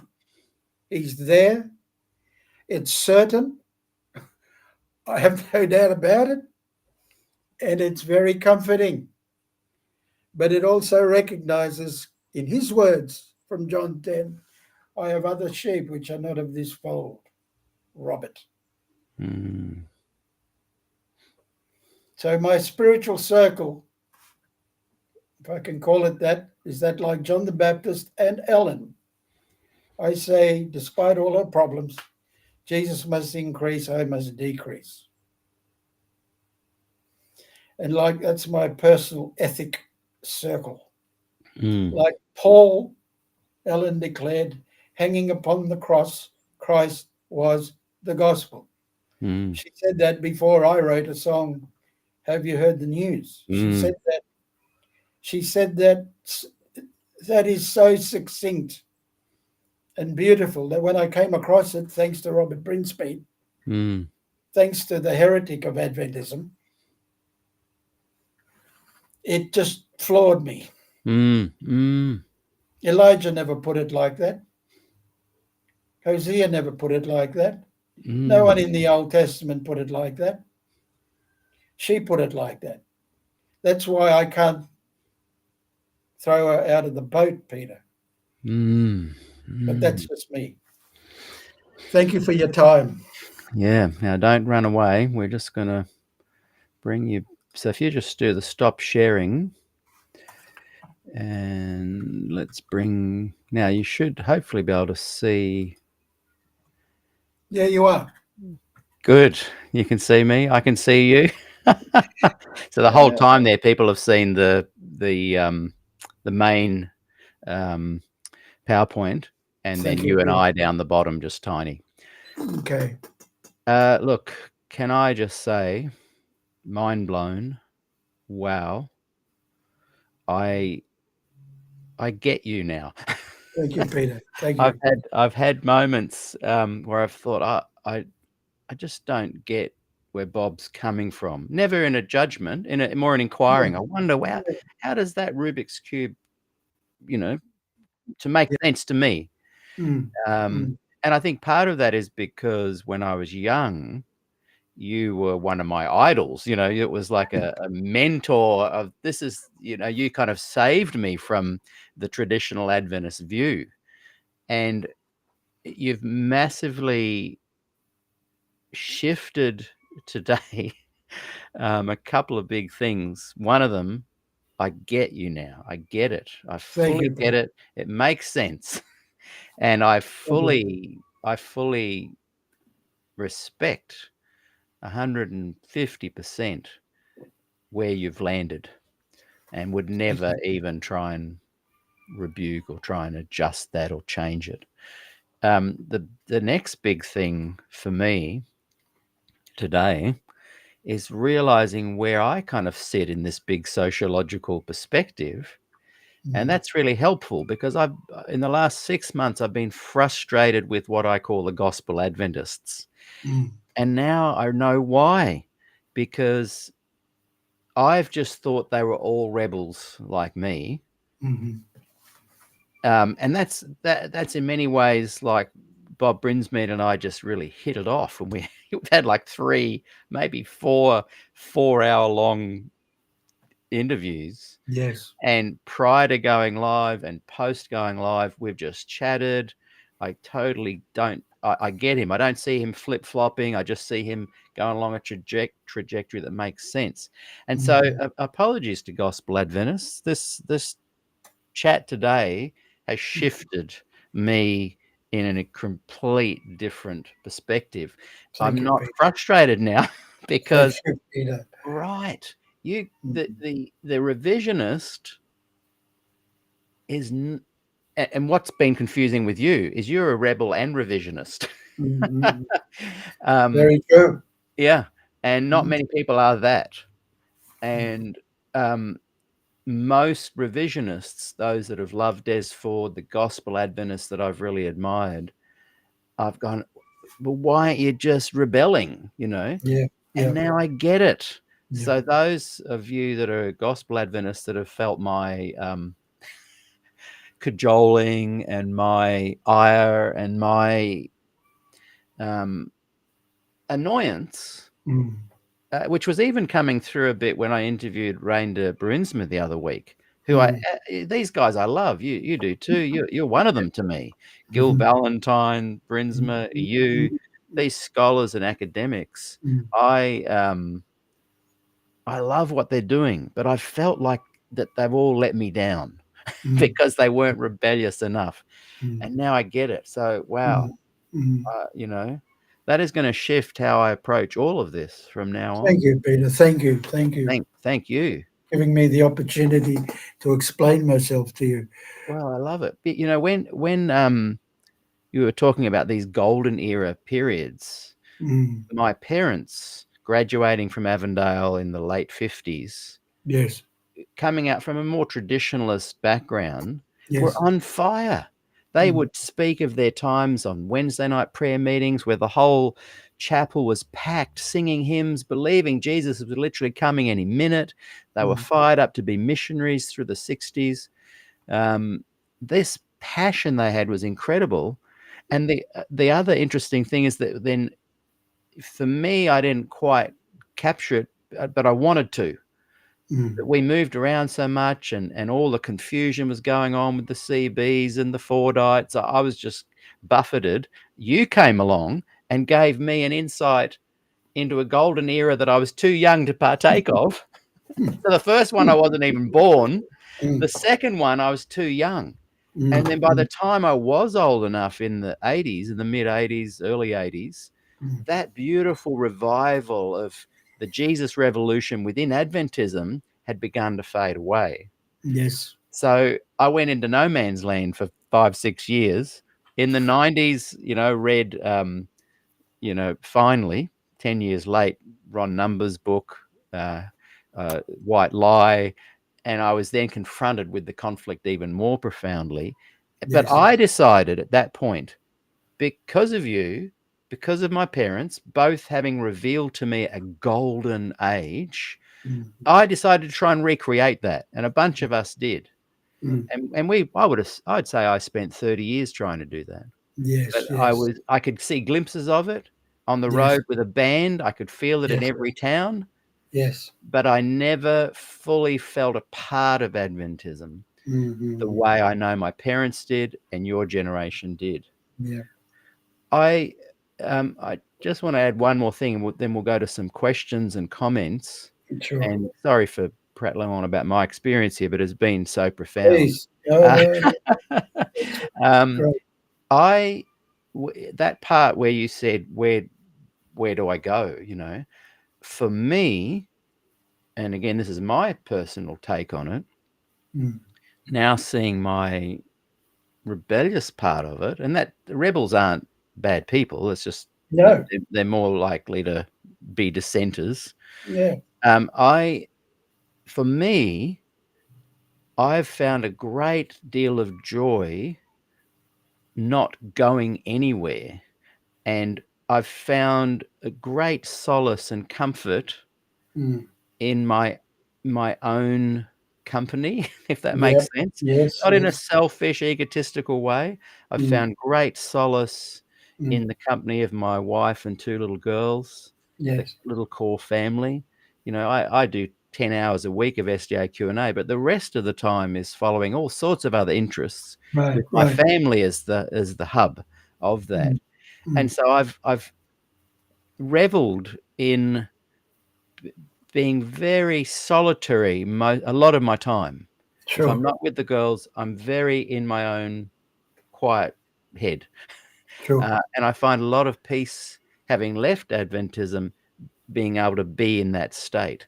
And someone said to me about 5 years ago, before this had really even taken off, I'd still had SDAQ&A as a group, a little bit of a podcast. I had SDA People's Voice, I had a few other groups. They said, why are you doing all of this community building? And you got, I think at that time there were maybe 5,000 kind of subscribers across the different platforms. And I thought, yeah, why am I doing it? And then I realized I'm casting a net to find the handful of happily lonely people like me to reduce my loneliness. And so I now have a beautiful cafe culture lifestyle that I lead. I loved some of your pictures recently, and all of them were kind of at cafes with different foods. That's my church. That's where I've gone. I've gone into solitary, mountaintop, inner world peace and happy with that kind of loneliness. I've gone to just the four of us in our family, and then I've gone to the very small handful who are like me in that regard. And it's meant that I've had thousands of members and subscribers and groups and conversations just to find my tiny tribe. I haven't gone anywhere. I've just found a tiny tribe, and I'm totally happy with that. That's awesome. That's awesome. Yeah. So thanks. I do am a very social person. I can't go and have a cup of tea or coffee in any. There's 22 coffee shops in Eastland, Peter. I've tried them all. I ranked them all, but I can't sit in there if some stranger is sitting at the table next to me without saying hello. How you doing? Yeah. Good day, Yeah. And invariably, some conversation will start because people want to talk. They love chatting. Yeah. Yeah. I just, thank you for coming on, accepting the invitation and coming on the program today, because this, I think, is such an important episode for people to watch. It's been incredible for me, and thank you. Alyssa Milne writes over there in our Facebook group, I just want to say that this is a masterclass in all the ways with a big love heart. And for Alyssa Milne to say that, that's saying something. Thank you. Glenn Sackett writes about what Adventism is, not is. Yes, really agreeing with you there. Alyssa Milne wrote again, what Adventism is absolutely a contested plurality, that Adventism's institutions could behave as if this were the case. Yeah. And when are we going to have an African General Conference president? These are questions for me. You don't have to worry about them, but I just think the revisionist is now able to go. People like Pete aren't saying, come on, you're not doing what we think you should do. We're saying, awesome, we're going to watch from the sidelines, barracking for you. Yeah. I mean, I'm not, for token symbolic gestures, but seriously, our church is governed as if it's a secret handshake men's club, Yeah. And unless you have the pedigree and the aristocracy of traditional Adventism behind you, you got no future, no hope. I remember talking to Ballas once, Harry Ballas. People called Harry Ballas and Bob Wolfgram will never get the General Conference presidency. No. You've got to come. It's actually a genetic line of holy merchants who can peddle themselves within the ranks that matter, to the groups that matter.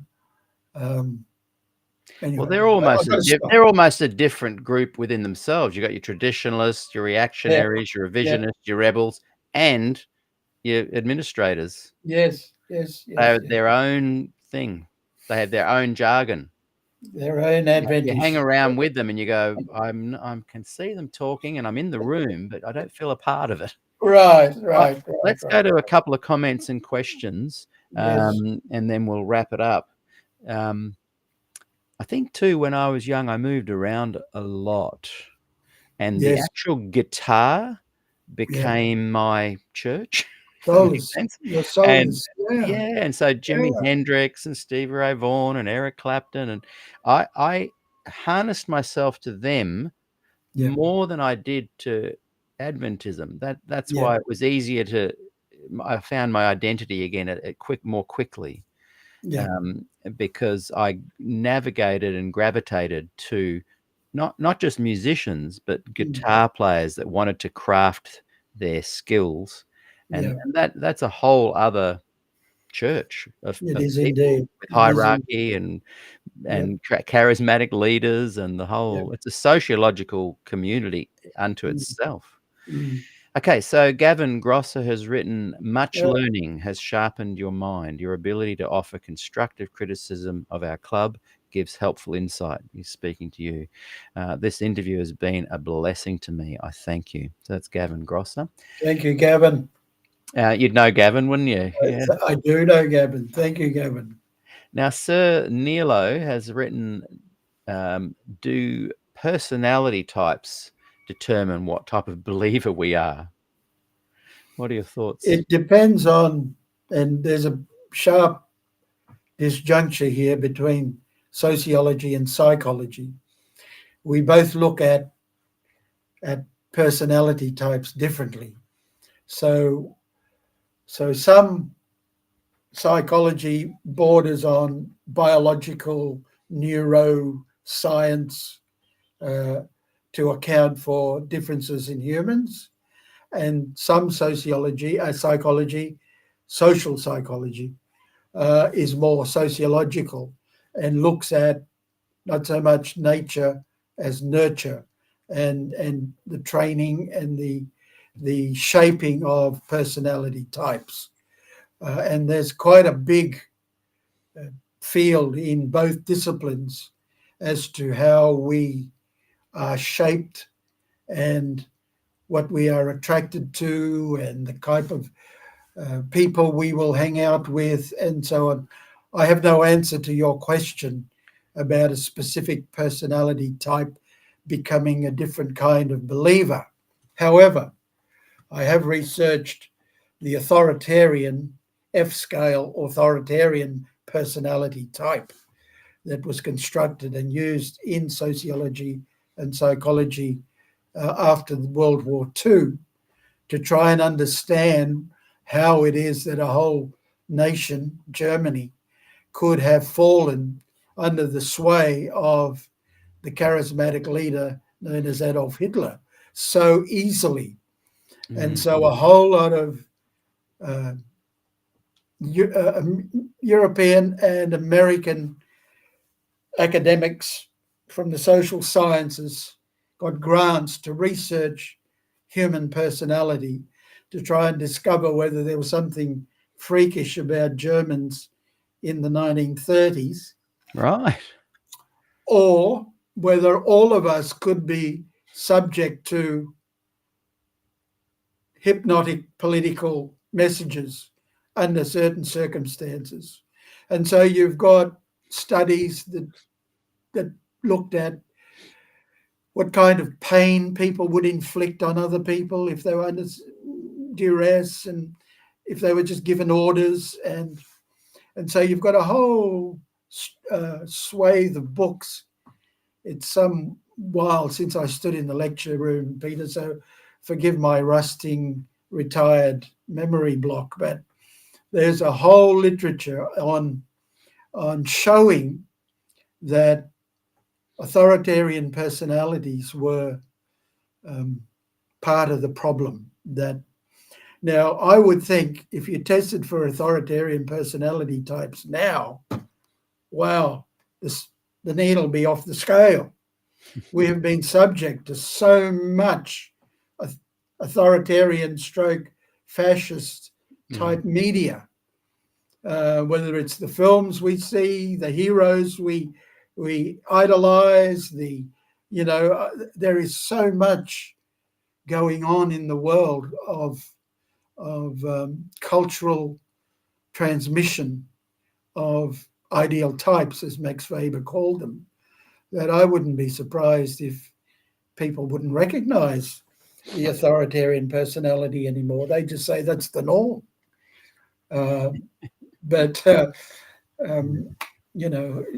So Adorno and all those other Jewish social psychologists and new school theorists and more names will come to me, but they all did that sort of work, and I used to teach it for a while, for 10 years or so when I was in the university. But authoritarian personalities abound in Adventism, unfortunately.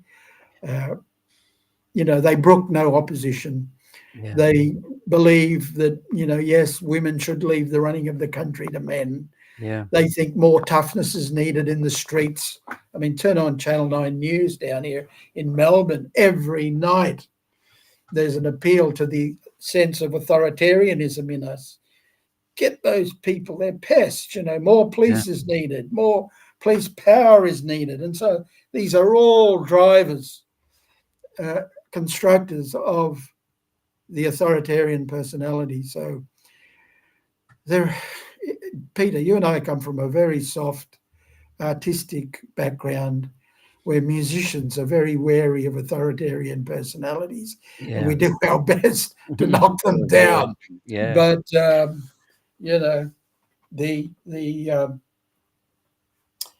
the writings on the wall, as Paul Simon said in The Sounds of Silence, the writings of the prophets are in the tenement walls, and that's so true. We're living in a nightmare that the 60s wanted to avoid. Yeah. And the as irony. I say, the irony. Yeah. The irony, Peter. I say to my friend Lowell, look what we've created, in our attempt to create hippie heaven. Look what's happened. Yeah. Look at the reaction. And both sides are polarized to the point of both being at fault. Exactly. Yeah. Exactly. No one knows what to do, Peter, in case you hadn't noticed. We live in incredible times. My perspective of doing this program. Yes. A former Adventist looking in from the outside, I cannot take my eyes off of Adventism as a movement because it is so interesting. Yes, it is. And what happens next? What happens it's going to be, who knows? Chog the Great has written, I think he asked a question pertaining to one of your graphs before. What is the implication of I believe in X, which is infallible?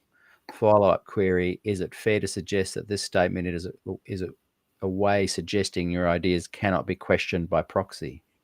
No, it's not.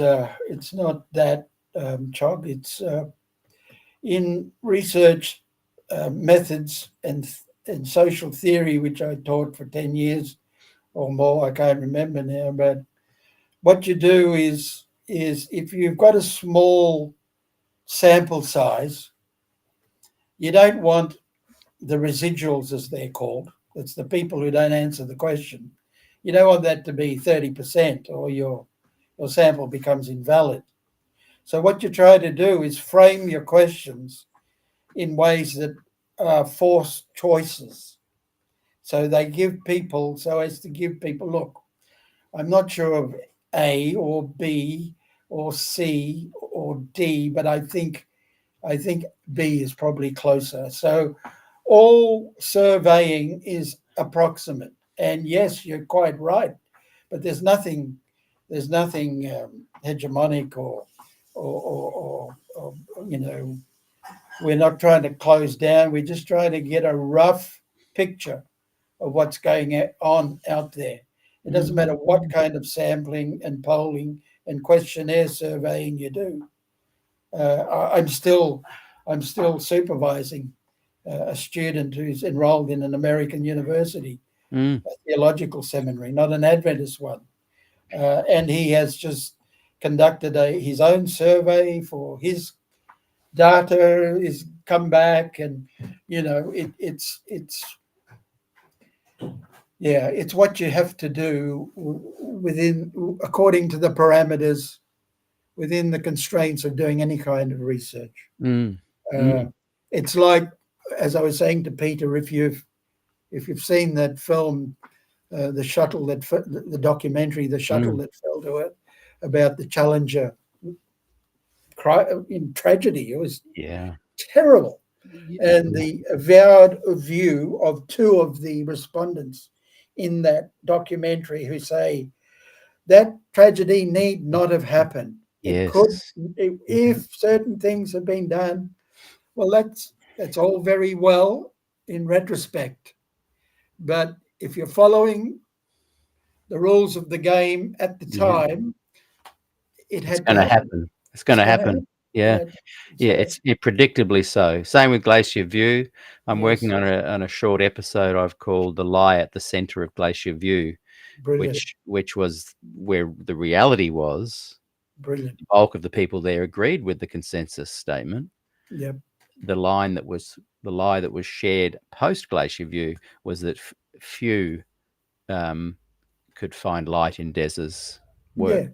Yes. The irony is that Bill Johnson was at the center of both. He perpetuated the lie, but when I interviewed him season 2, episode 1, he rectified that, and I respected that a lot. Right. And I'm no longer frustrated with him retrospectively because he's a revisionist. Yes. Of course, he wanted to stay and work to make it better. Yes. And so you could say, wow, it needn't have happened, but it was bound to happen. Yes. There's so much in your unearthing of the dirt of Glacier View, Peter. So much. Some of your guests are incredible. I tell you what, I can't always watch at the time, but I go to YouTube every now and then and take a slice of who you're talking to. And, again, it just emphasizes my point that things have to change at some point. It may not be in my lifetime, but I'm not going to be a slave to the ghost in the machine. No. That's what Max Weber called the ghost in the machine. The dead lives prowl about in the ghost in the machine. Well, what are the pioneers doing having authority over me in the year 2021? That's ridiculous and absurd in any sphere of endeavor. Eh? I know. Peter, come on. No. 6 Again, days. But predictable, like you say. Eh? Yes, but also predictable that that's what would be happening. I mean, I'm going to respect the rights of those who want to believe that, or that should be. This is the incredible thing, that the authoritarian personality can't tolerate plurality. Is there a time when the revisionist becomes the rebel and does leave? Oh, I'm sure there's movement. Like sociologically speaking. There is. Yeah, there's movement right across. You were talking, I think, yesterday about people appealing to you to form some sort of a minority group with a sustained, option on it. Yes, yeah. And you gave it a good answer, and you did. You gave it a sound, I think, a wise answer, because people who think it's easy to simply start something afresh, you better think again. 100%. One of the sociological papers I did was to study what I call the Bologna Breakaway Church in 1979. And they were of dissenting Adventists and fringe Adventists who wanted to start their own congregation. I preached at just up the road once at the invitation of a group of revisionist Adventists who Gordon Box was among them, Oh, right. who were trying to maintain a halfway house. Yes. Yeah. And Yeah. when Gordon Box read my thesis, he was terribly disappointed because I didn't give him any hope for a sustained alternative movement. Yeah. I said these things, and I'd interviewed awakeners who were followers of Brinsmead that had left, and followers of Brinsmead who were still trying to. Brinsmead runs faster than anybody I know. Yeah. Yeah. Yeah, Yeah. he does. He does. I was saying to my wife recently, I think I'm at about where Bob Brinsmead was 40 years ago. Yeah. Yeah. Yeah. Certainly you've nailed that one. He's he's faster than a speeding bullet. Yeah. But I interviewed people who followed him, and Yeah. I asked him once, "Don't you feel responsible for the fact Yeah. that they've all lost their way?" Yeah. More Yeah. Adventist talk there. They've Yeah. lost their way. What do you mean lost their way? They found something, But, Yeah. but Yeah. he was saying, that's what he said. He Yeah. said Yeah. that's not how you look at it, my friend. He's very patient with me. Yeah. Because and I regard him as one of the most important mentors in my journey. Yeah. Yeah. Me too. I'm not where he is at any given point because he's always light years ahead of me. But and I'm 72 now, Are you and I really? don't think I'm going to change much between now and then. But whenever the then is, Yeah. Yeah. Wow. But you've had him on recently, Peter. Yeah, he was on a few months Right ago. as a button still, isn't I know, he? he's like 94 in the shade or something. And he said he'll come back. He's worse than me, though. He never returns calls. We've got, and this is a good one just to give a bit of plug to your music. Sir Nilo writes, if David danced before the Lord, then why not us? I love a bit of blues and rock and roll. That's with us referring to your rebel. No, it was like 2% of rebels said we shouldn't be dancing. And that was a little penny dropping moment for me. And just to give Bob a plug, those watching, I'll just promote one of the three, the trilogy, and many other things that you've done. But All My Friends Are Sinners is a fantastic. It was the light going on in the album. Still there, still going strong, and people can find it, I think, even on Spotify. But All My Friends Are Sinners, Sally Hilda, Bob Wolfgram, you'll find it. Just search that. So we're going to wrap it up soon, but we've got a couple of other questions here. Sir Nilo wrote, sometimes I think that Marcion was right, but that is scary. That's an interesting. That's right, Marcion. I think, and I learned a lot about canon and text and logocentrism and the way in which Judaism and Christianity and Islam all put together their sacred texts. I learned a lot in the last 7 years. I taught sociology of religion for 10 years, Peter. Wow. In Monash. So that I have a broad, much broader background than just Adventism. And all I was doing with my thesis was putting Adventism in that spectrum. Yeah. And I think the revisionist is, I remember chatting to Larry Geraghty in an interview once, and he talked about the big tent idea of Adventism, and his version of Adventism is able to see that broadest view of outside Adventism, within Adventism, accepting it all and being unafraid to explore and look and apply and to revise. Whereas the traditionalists, and this is the polarity that keeps fighting each other, the traditionalists and the revisionists at loggerheads. The rebels are kind of doing their own thing off to the side. So are the reactionists, and the other group, the admins, are just trying to pretend to keep it all together, but mainly to keep their group going. So yeah, that's very true. the reactionaries are still around, but they're in their own little cult, and Yes. they Yeah. email each other, and Yeah. sometimes I get emails, and it's all based on a horrendously literal reading of the Bible, and a horrendous literalism with respect to Ellen White. Sorry, I've talked too much, Peter. No, you have. No, I you think I have should not. give You you have and not. your listeners a rest. We're nearly finished. We're nearly finished. Angela writes, and Angela is one of the people that I was mentioning earlier, that casting my net amongst all the people out there, I found a small little tribe of people that are like-minded, sit at a cafe kind of bottom line false prophet, Ellen. So Nilo. I would say, Lima, just understand that there's no word for false prophet in the Hebrew scriptures. Nabi is prophet, and sometimes prophets tell the truth and sometimes they're false.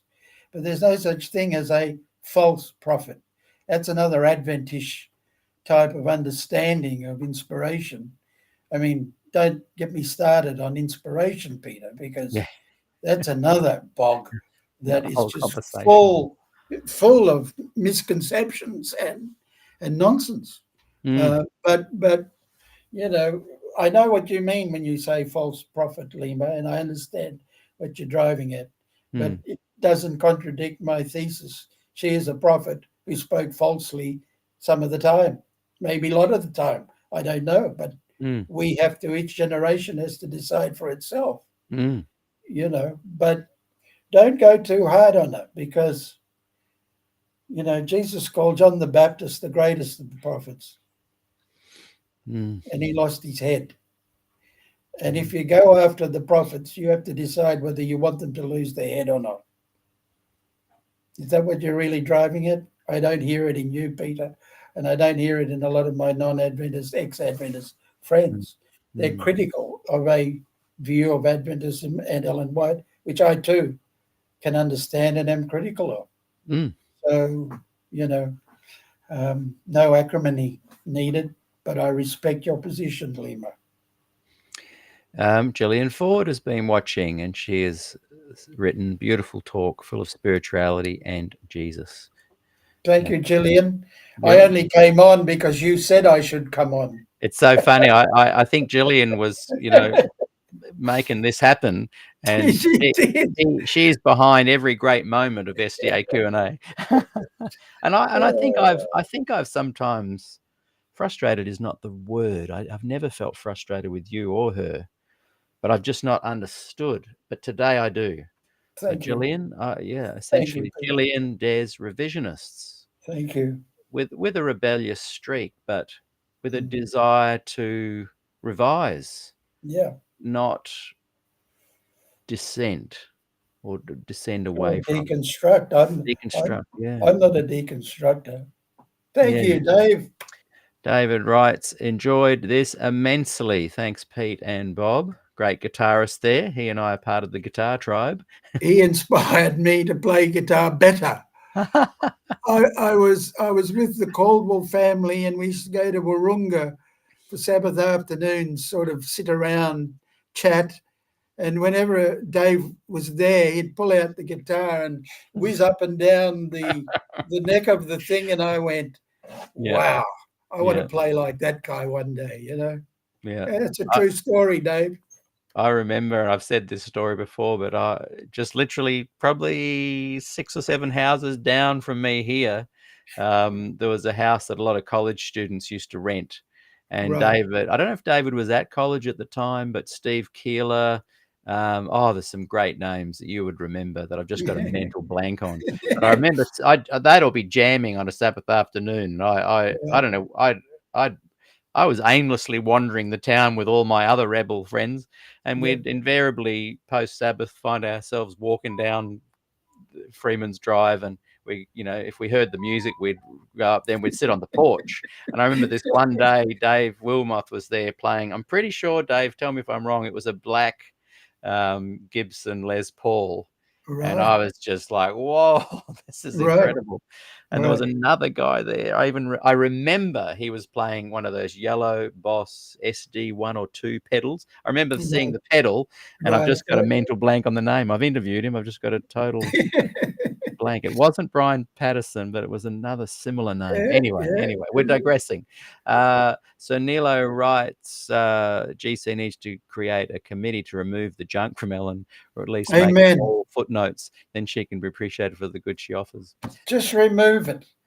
Just remove it. If you know the way in which so-called sacred holy scripture is constructed, they felt free to edit, to remove, to add words. Oh, look, don't get me going on that, but just get it out, take it out. Yeah. Ellen White said, somewhere in Selected Messages when I was at Avondale in 1972, that black people and white people in America shouldn't marry. Yeah. And somebody showed me that, and I said, well, big deal. That's hers. It's not for me. Yeah. I don't live under the authority of that law. No, that's I right. live under the authority of the freedom of the spirit, which Yeah. comes through Jesus and the gospel. I mean, what are we doing submitting? Take that out. She once thought that transmogrification, is that right, Peter? Transmogrification Yes, that's right. Yes. was part of human history. A real deal. My goodness. I mean, come on. Yeah. Look, Peter, Muso, Bob Dylan, 62. Think about his songs then. 64, 66, Yeah. 68, big changes then. 70, and just go through what's happening. He's changing and evolving and editing his thoughts. And, like I said to you off air, I saw him a few years ago when he was about 74. Yeah. And a lot of people criticized his show, but I absolutely loved it because he was doing versions of Blowing in the Wind that sounded like like grunge, not even grunge, but sounded like kind of an indie rock of the late 70s, and just distortion, and was just mind-blowing because he was just adjusting what he'd created into a new way. Yes. And revisionism. And I guess for me, and I feel great about today's chat because I feel okay. It's okay that I did it. I left, and I kind of had to, because that's who I am. I couldn't cope with not feeling a part of the revisionists, wishing I was, and trying to be, but just realizing for me, thinking, look, the traditionalists, the revisionists, and the administration are working almost like a perfect storm against each other. And so I lost my hope in it ever changing. But the revisionists don't lose their hope, and I admire that. Peter. That's right. And it may be, but I don't believe it is. I think all the fundamentals are malleable, and I think there's a point at which a religious organization becomes irrelevant. And irrelevance is worse than heresy. Irrelevance is when people are laughing at you. With heresy, at least they'll argue with you. But if you're irrelevant, trust me, I've been a street preacher, and people are just walking by and just... That's worse. That's worse. Yeah. That's worse. And someone's calling your names and wanting you to get down off the trailer stage and have an argument with them. Get off. Play something we know. Yeah. Hey, I'll just do there's like 3 quick comments and we'll say farewell for today. Thank you, Peter. Marie has written, I've missed the session tonight. We'll have to review this one later. Highly recommend it, Marie. Go back and watch this again. Angela talks about the Paul Simon song, I think, Silence Like a Cancer Grows. Amen. That's why the revisionists and the rebels do speak up. Rick has joined us. Hey, Rick, good to have you here. Go back and watch this show. It's a beauty. This one we're not going to unpack now because it's a whole other topic, but he's asked you what you think of stages of change theory.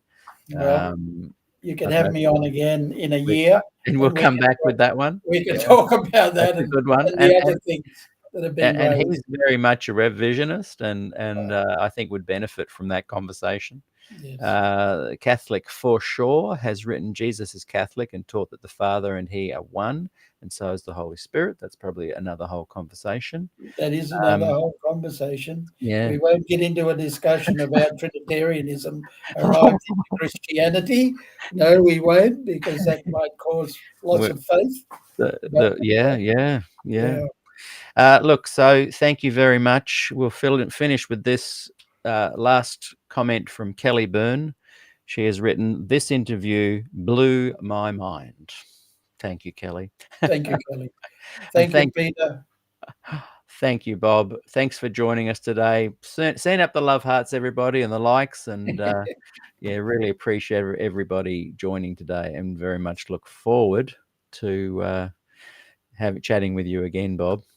One last quick plug in the long goodbyes that I always have. Tomorrow, same time as today, everyone, if you're watching, join us for our weekly gospel program. James Giles will be our guest speaker tomorrow in our gospel hour. We try and do that every week now, where we just try and look at the gospel. And boy, I've learnt, Bob, that when you look at the gospel, there's everyone disagrees with that too.